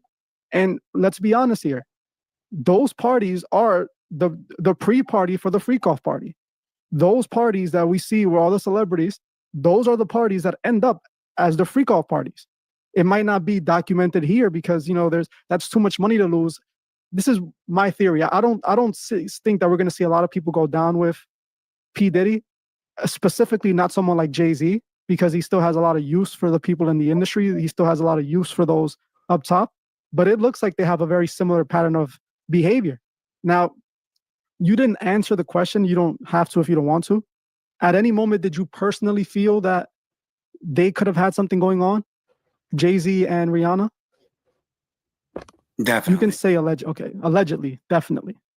Not allegedly. Okay, definitely. Mm-hmm. See, I agree with you 100%. That's what I believe as well. And the people that reached out to you, they essentially made you cover this up. They, like you said, made you throw yourself on the sword and take responsibility for something that you weren't even the one 100% behind the rumor. They just told you to say it. Correct? Correct. And this is important because this is how the industry protects itself and cleans up. You are not at the level of Jay-Z, so they had no issues with throwing you, you know, under the bus and blaming it on you. And if they say if it's all a rumor, then it's all a rumor, and everyone's going to go with that story because nobody wants to believe it.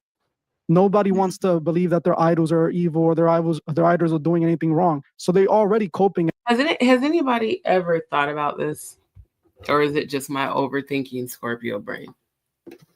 Where did the term idols come from? Like what he just said, you know, kids aren't going to understand or people don't want to believe that their idols are doing anything wrong. The fact that it's labeled as idols automatically makes it idolatry. Because no person should be your idol. Like when I was a teenager, I really, really liked Aaliyah. I wanted to be like her. A lot of girls in the hood did. We would do, you know, look-alike contests, sing her songs. I remember saying as a teenager, man, Aaliyah's my idol. I wish I could be just like her. That's technically idol worship. It's, again, one thing to admire a person and support them. It's another thing to make them almost your everything, to the point where it is like idol worship. I never understood that. Even like this show, American Idol, did not make sense. Like, where did that terminology idol even come from? I don't know why, but it bothers me. And making excuses for it, even when the evidence is in their face. And it's a lot of people saying that Jay-Z, like you said, is next. Do you believe Jay-Z is next though? I do. But in what sense? Do you think that they will allow a person like Jay-Z to be taken from his position? Because it looks like they're clearing Diddy's spot to give it to him. That's a good point. But I think what you should look in and maybe flash the lyrics on the screen to that is the song that he did with Foxy Brown on his debut album, and which was in 1996. She was a minor, and listen to the content that a grown man is having with a minor, and just this was actually quite disturbing when I was watching this yesterday. Because again, music is meant to seduce us, no matter what it is. If it's gospel, rap, hip hop, country, rock and roll, R&B, people only hear the vibration of the beat, the melody. Most people don't pay attention to lyrics unless they're songwriters, you know. And certain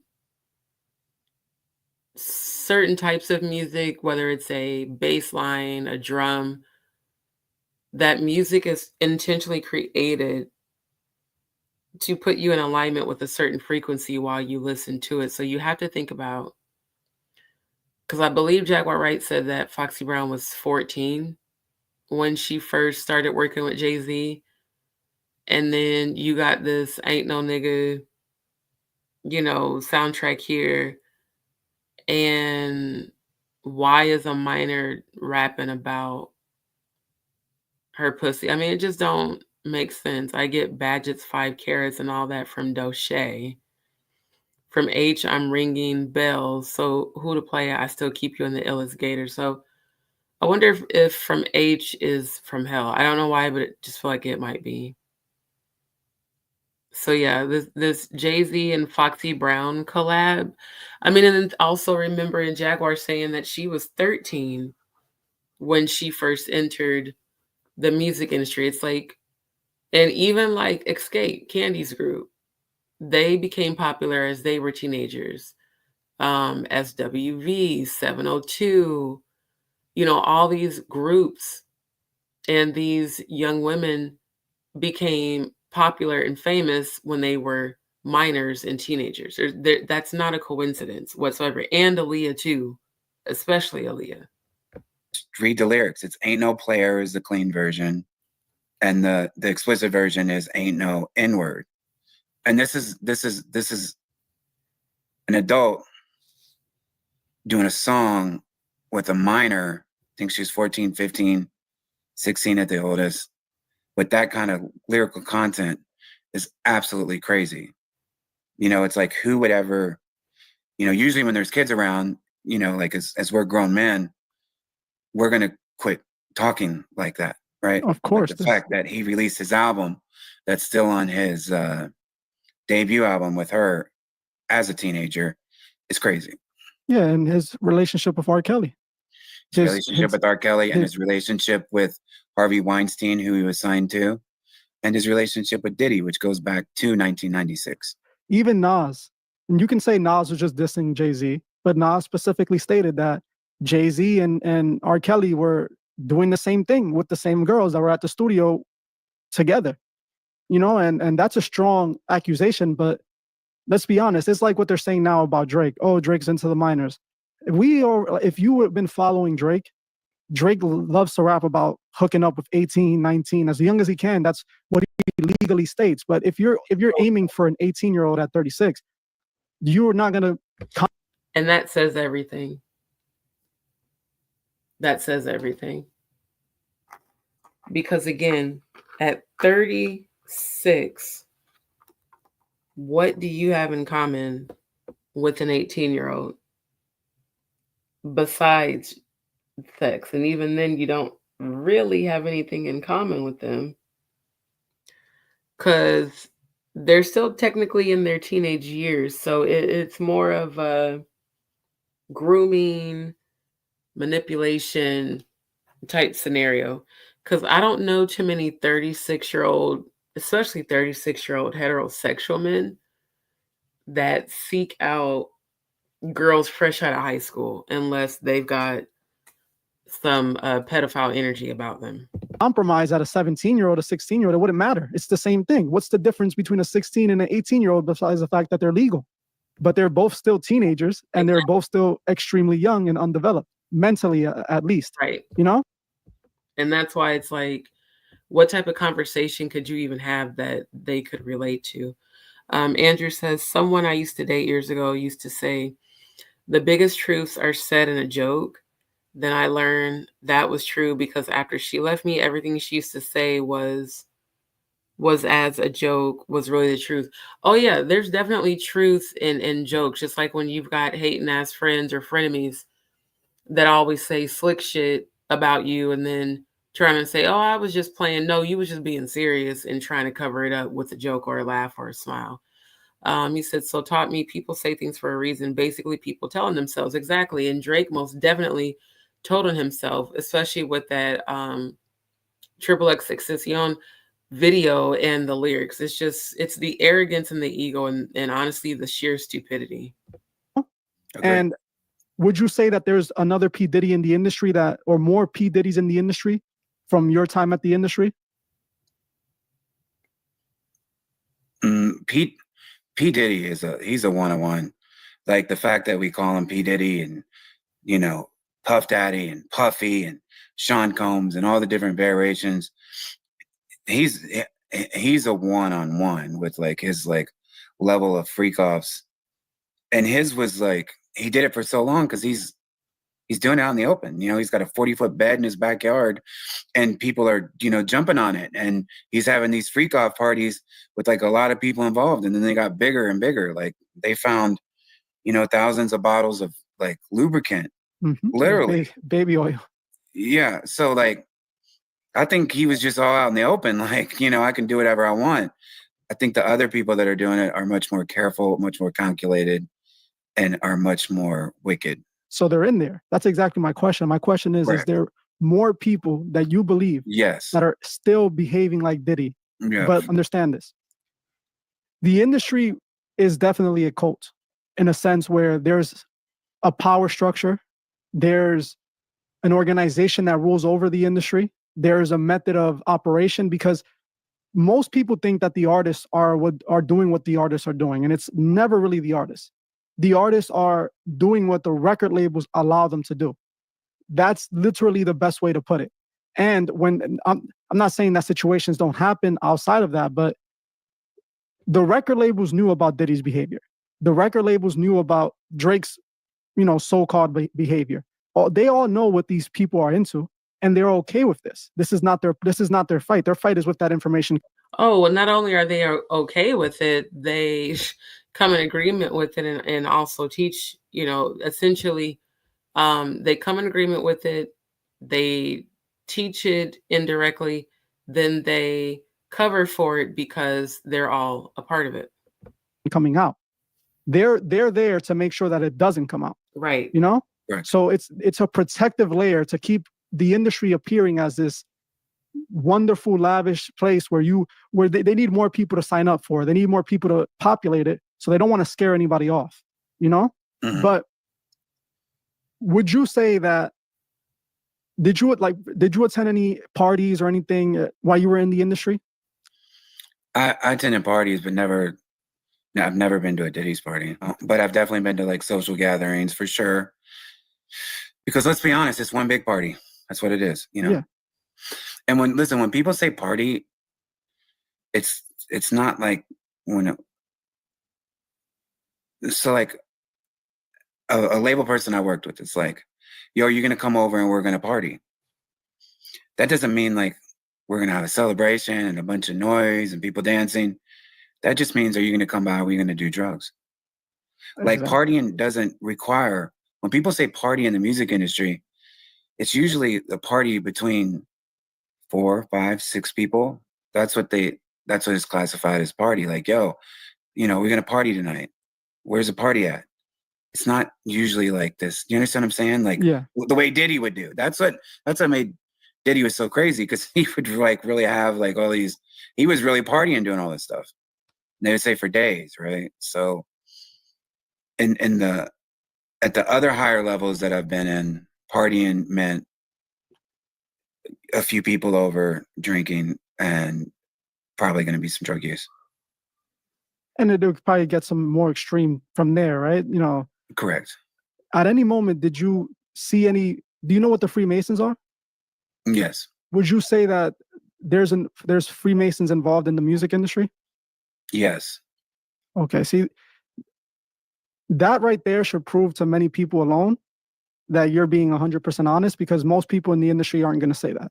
Right. Most people in the industry are afraid of this question or and he has definitely hit the nail on the head with that. Because people that I know in real life that are active members of Freemasonry, they only speak about it in private, and most of the time they will avoid the question, they'll avoid the subject altogether. And so for him to be like, yes, straight up, again, when people have been a part of this industry and they come out from it and they are truly not in alignment with it, they're not afraid to expose that shit. Act like they don't even know what the Masons are. Now, but they show the symbolism so clearly. yeah, of course, and that's my next question. Do you believe people like P. Diddy, Jay-Z, Beyonce, do you believe they're members of? This scripture just came to me again. And this came to me earlier today when I was praying. 2 Corinthians 6:17, wherefore come out from among them and be ye separate, says the Lord. Wait. Says the Lord, and touch not the unclean thing, and I will receive you. So for me, this is speaking directly to those who have been and or are in the music industry that have been in agreement with the energy and with the activities and or even have participated in the Diddler's downfall and the Diddler's demise. That's why it says, come out from among them and be ye separate, saith the Lord, and touch not the unclean thing, and I will receive you. And in my mind, when I'm seeing unclean thing, I'm seeing Baphomet, Molech, and all these other low vibrational deities. And this also goes back to what I was saying before, when people keep, posting in certain interviews and content about, well, Jaguar used to do this, and Jaguar used to do that, or Jonathan Hay used to do this, or Jonathan Hay used to do that. Again, come out from among them and be separate. That's definitely something I'm seeing both of these people do, who at one time were completely a part of that world or that system. And mostly because of what they signed up to do as far as their career in music. Either the Freemasons or other occult organizations? That's why I think Diddy's a one-on-one, because I don't really think that he was. He was like his own occult. And the kind of like what you said, maybe he made somebody upset or something. Like Diddy's always been a kind of like a lone ranger, a lone wolf. Right. He uses the same symbolism though. Right. But Jay-Z, you're right. But Jay-Z, yes, 100%. Okay, good. Are you a Freemason by chance? No. Okay, good. I just got it. These are the questions so that my audience would trust you. And, this is important to know. Jay-Z is definitely a Freemason. Diddy is 100% a Freemason. His the same man that I was telling you about, the guy who was interviewed inside of the jail by the police, he was interviewed in a interrogation room, and he was interrogated, and this is literally what he said. He said P. Diddy, Rick Ross, and DJ Khaled, he said they're all gay, and he said that they're all a part of the Bole Masonic organization. Diddy and Ross, which are good buddies, okay? They're gay. Okay, so I'm so glad it got to this point. And I completely forgot that I had, let me grab that information about him. Because I had actually found an even longer video with this guy on YouTube. Give me 1 second, you guys.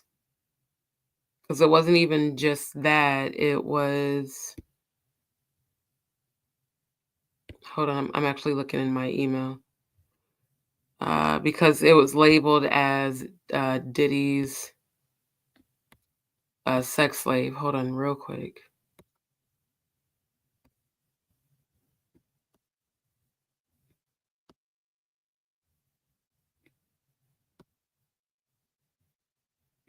Oh man, I hate this.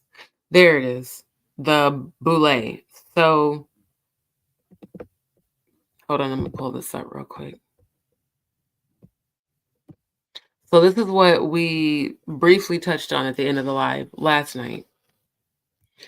So again, the Boule, and as you can see, these are all Black and they are also all Masons. Boule is a Sigma Pi Phi fraternity. And in ancient Greece, it was a council of chiefs, and the oldest continuously existing Greek letter postgraduate fraternity, originally founded by and primarily for eminent Black professional men and later similar professional men of African descent throughout the world. And so basically says the men were Henry McKee Minton, a registered pharmacist and second-year student at Philadelphia, Pennsylvania's Jefferson Medical School. Algernon Jackson, the first African-American graduate of the Jefferson Medical School.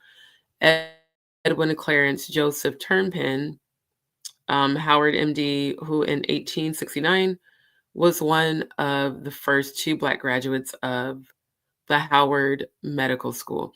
And the dates on this is amazing because you have to think about the difference in America when slavery was, still very prevalent. Then you got to think about this was right, what was it, about 100 years before the Civil Rights Movement.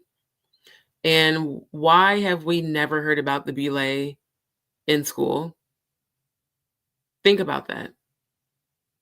In all my years of living, I've never heard of this. And in all my years of being a civil rights activist, growing up in Nebraska, and from Omaha, the home of Malcolm X, why wouldn't they publicly why isn't this a part of Black history?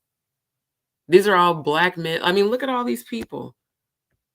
Look at all these beautifully melanated people that you've never heard of. You got to think about the why behind that. So then it says, it goes on to explain the men that were in it.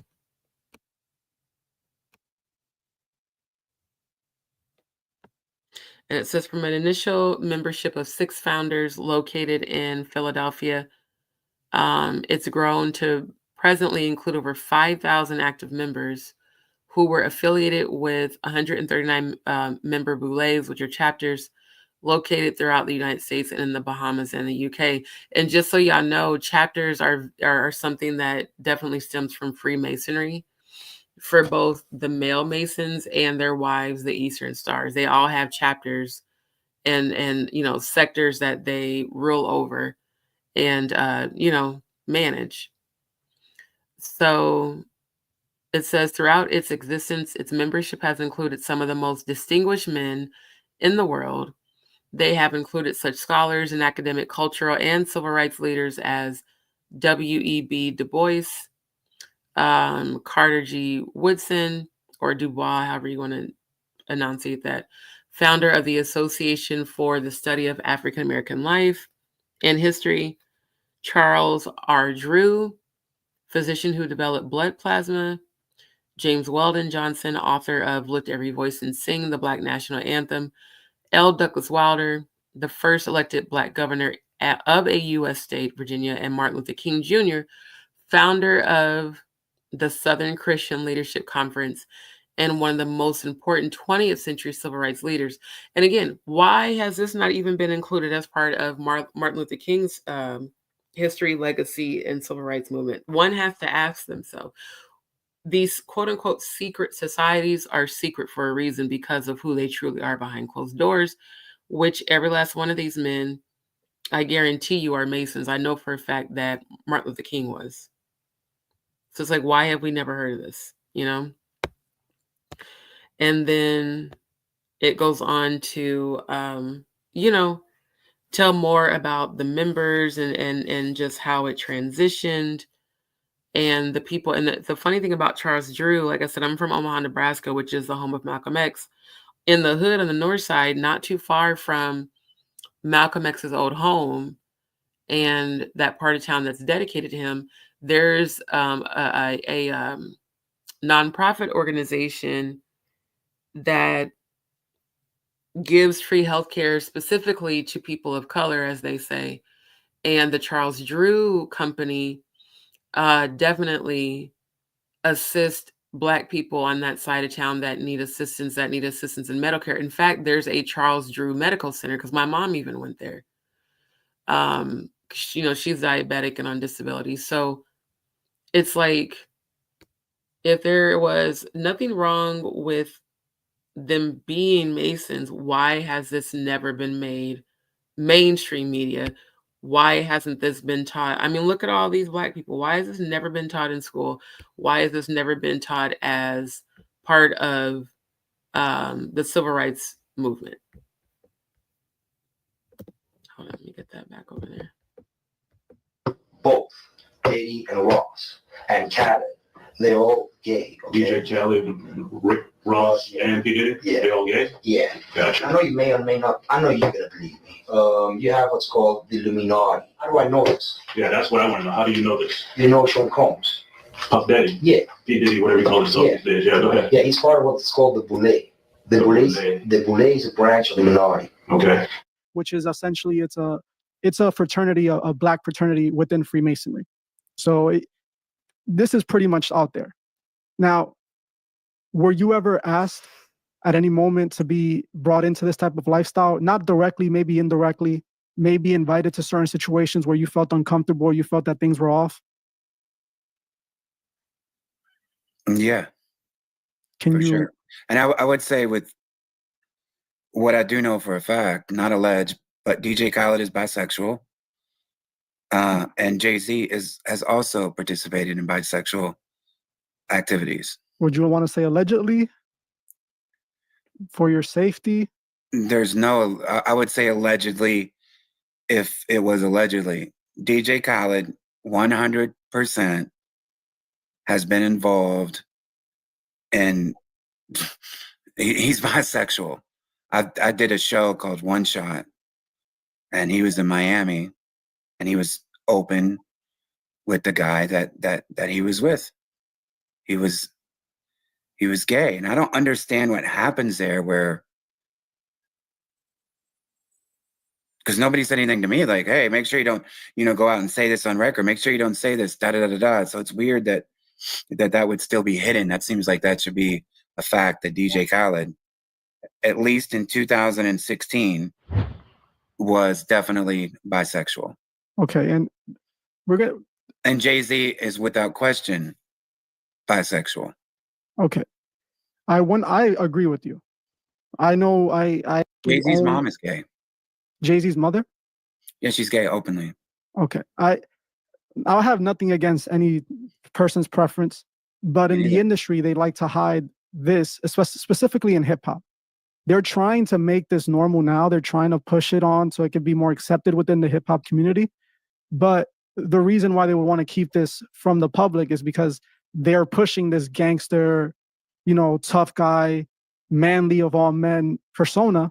And if it were to come out that they were not the manly of men, so I think that's the reason why they hide it. But I 100% believe that these people are bisexual, gay, and I believe that, like I said, the Freemasons, they don't see themselves as men. They see themselves as gods. That's what the 33rd degree literally represents. It represents enlightenment. It represents reaching the level of a god. And most people will say that God is genderless, even though in Christianity, God is a man, essentially a man type of being. But in the Kabbalist way that they... This is, I ain't gonna lie, this commentary is why I couldn't subscribe to him, because first of all, it's the sheer ignorance of a person to ignorantly label God as a man when the two are not one and the same.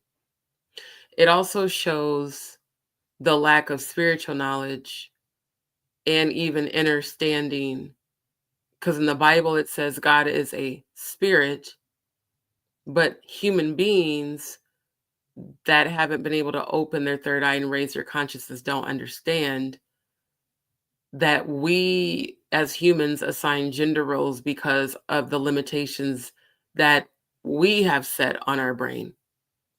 To say, well, in Christianity, God is, a man. No, he God is a spirit that does not have any humanity attached or assigned to it. It is literally spirit energy.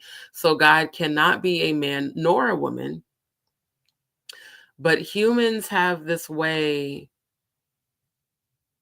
of assigning gender roles and labels in order to comprehend the higher power. And the bottom line is Christianity is not real, because Jesus, Yeshua, the true Christ, was never a Christian. That is literally a fabricated pagan title that Freemasons themselves invented and created in an effort to control the minds of the masses and keep people under the subjection of ignorance so that they will not step into their power. So for those who keep claiming to be Christians, you're actually following a false doctrine, because there's not one scripture in the Bible where Christ said, I am a Christian, this is my religion, follow it. Christ said, follow me as I follow the Most High. So I need people to stop projecting their ignorance and assigning that to the Most High, because most definitely my experience in heaven, God is not a male or a female. It's literally spirit energy. Just like the angelic celestial beings are not fat little white cherubs with wings. I mean, it's like, I'm so sick and tired of the deception, the lies, and the things that mankind has done and set up literally as a way to control people. And then him saying, well, there's no way a Christian can be gay. Well, first of all, a Christian is not even anything that's real. It's literally a fabricated title attached to a religion, again, that was initiated and started by a Freemason. And second of all, who are you as a human being to tell another human being what they can or cannot be when you are not God? And see, on some of this guy's other content, even though on this interview, he's saying, well, I don't care about anyone's preferences. No, sir, I've heard you do a lot of gay bashing on your channel. That's why I didn't subscribe to him. Because one thing I don't believe is that people who are saying that they're following in Christ's footsteps, but yet doing the exact opposite of what Christ did, which was talk about God and show people love. I don't believe that you're in a position to judge anyone when you are so ignorant that you will assign a human gender role to the power that is so much greater than you, a power that is so ascended and transcended above you, and your knowledge is so limited because of your ideals of what's been conditioned in you to say, well, in Christianity, God is a man. Well, that would make sense, because Christianity is a false representation of the Most High. It's literally a false doctrine. It's literally a false worship. It's a false teaching to follow. Because anyone who truly is following the energy of Christ, what I have seen myself in the Bible and the Apocryphas is that the only thing Christ judged were demons, not humans. Christ never taught to go into a building, stand behind a pulpit, and downplay things and people that are different from you. In fact, Christ loved everybody, prostitutes, lepers, people that were sick. Christ walked around healing those that needed healing, but Christ was also human. So, it frustrated me when he said that. Well, first of all, I don't believe a Christian can be gay. And, but I don't mind other people's preferences, just like people that say they're not judging gay people while condemning them for being gay. It's the very same thing. And then you turn around and perform energy and actions that Christ never did. Because again, there's no scriptures in the Bible where Christ said, I hate gay people and they're going to hell. That's something that people have created. So, it's like this part of the interview, I'm not gonna lie, the first time I watched it, it did kind of piss me off, so I turned it off. But then I like came back and was like, you know what? It's not even about the guy interviewing Jonathan Hay. It's about Jonathan Hay and the message that he's delivering. But I really would love it if people would stop ignorantly assigning their ignorant labels to a deity that is so much higher and superior than you. They look at these things, they see man and woman as one. It's called the great androgyne. If I'm mispronouncing it, I'm sorry. But it's alchemy in the sense where the femininity and the masculinity come together to create one being, which is a god. And that's literally what Masonry teaches. So I wouldn't be surprised if 90% of these people in the industry at the level of Jay-Z, Drake, Kendrick Lamar, Kanye West, all of these people at the top, if they're into this kind of thing, because I personally believe, and I've personally proven hundreds of times, that you just cannot get to that level without being a part of that club. Would you agree with that? I definitely would agree. Great. And listen, as you're saying this, and I'm thinking about the DJ Khaled situation, that TV show, it's on BET right now. It's called One Shot. And I left. There's like stories out there where I left One Shot. And I said that I left One Shot because I was reunited with my birth parents. And that's not really, I mean, that is the truth. But the reason why I left, because the whole was gay. RZA is bisexual. Sway Calloway is bisexual. Who else was out there?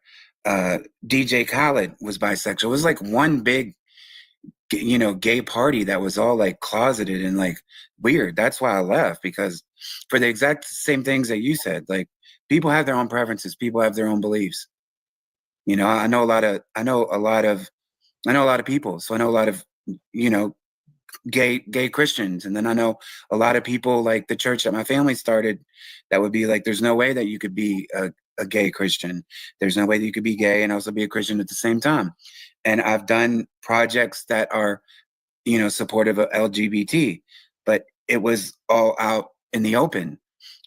The One Shot thing that I did with DJ Khaled and Sway Calloway and RZA of the Wu-Tang Clan was all so gay and also hidden, and it was annoying, and it was so weird because it's everything that you're talking about. Just like, be gay. Like, I know Lil Nas X is like, so like, I don't like any of his music, right? I don't, but he's out there in the open. And then, and you want to talk about like dark, wild stuff that he's promoting? Like, he seems like he's, satanic as they come. Frank Ocean. You see, what you're mentioning though, that you're mentioning the people that they're putting in place to try to normalize this within hip hop. Right. You do see that, right? Yes. Lil Nas X, his purpose was to bring down that barrier. His purpose is to make it normal, not for the generations where you come from or the generations where I come from, because they're not going to turn. That's not going to work with them. But it's for the new generation that's emerging now. They're expecting this to be normal within the next, 10 years. This is going to be popular. It's not just going to be Lil Nas X. It's going to be several rappers that are fully gay, fully embracing, that lifestyle and promoting it through their music and pushing it. Like we're seeing with, it's not just Lil Nas X. It's been. See, and this is, like I said, this is the issue I have with this guy. First of all, if Jonathan Hay is on your channel talking about his experience around Jay-Z, around Diddy, and this is supposed to be about exposing the industry in an effort to help victims of sexual abuse, satanic ritual abuse, and, mental, spiritual, physical abuse, why are you constantly dwelling on people being gay and then turning right around and saying, but I don't have any problem with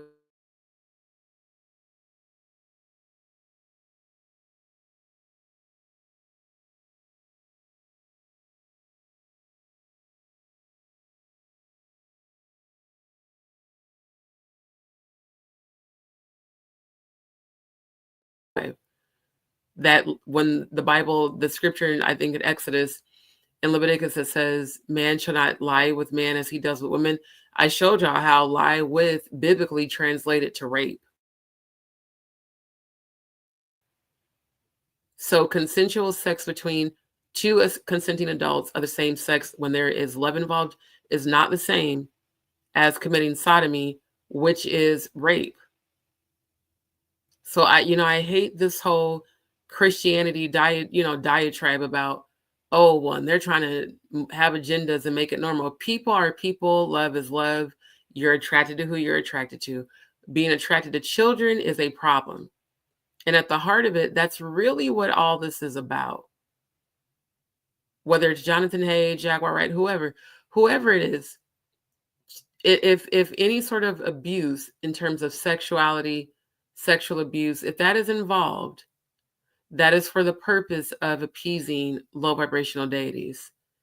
Consenting adults in love, there is nothing wrong with that. Again, when I died and went to heaven and came back, they said,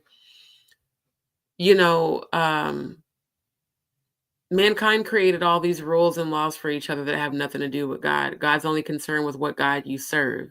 Everything else is man-made, and it's the human's life. And God is not sitting in heaven judging you because you're gay. People judge others for being gay. And so, like I said, after I started to hear him say all this shit, I was like, yeah, I can't subscribe to someone who gay bashes. I just can't do it. With that being said, 1, I'm tired. 2, I got to use the bathroom. 3, I just saw that Jaguar's on live and I do want to join her live. Because of this guy's energy, I just honestly, I don't want to finish watching that and reviewing it because I don't like how it's making me feel. People that are not a part of the LGBTQ community don't understand that type of energy is exactly why we don't deal with church people and churches and people who claim to be Christians, because the first thing they do is condemn gay people while also wanting us to believe that they want to embrace us. And it's like, no, especially me, like being bi and coming out of the apostolic Pentecostal, religion. People always, well, you're not supposed to do that. Says who? Says you? Who the fuck are you to tell me who I am and ain't supposed to be? You're not God. You're a human being just like me. And if you haven't died, gone to heaven, and came back, you actually don't know anything about what the Most High approves of or, what is right. So it's like, stop projecting your mental conditioning of a literally false doctrine, a false ideal of who God is. Stop projecting. Because at the end of the day, you're not in heaven with God to know what God is thinking. You're on this earth. But anyways, shout out to Jonathan Hay for the interview. Shout out to him for exposing Drake. Shout out to him for exposing Jay-Z and all the other men that he mentioned that, he believes and witnessed to having, homosexual relationships. And again, homosexual, that original term of that is sodomy. And again, sodomy is forced anal rape. So yes, men performing those acts to put sexual abuse on other people and to appease that low vibrational deity, that's absolutely what God is not with. So thank you guys so much for tuning in. For those who haven't, don't forget to like, share, and subscribe. I really do appreciate you guys supporting my channel. And thank you to those who subscribed today. Thank you to those who have been returning to my lives and being faithful and loyal and consistent viewers. I really do appreciate you all so very much. And if you would like to support my channel, you can drop a blessing to my Cash App link scrolling across the screen. For now, have beautiful dreams.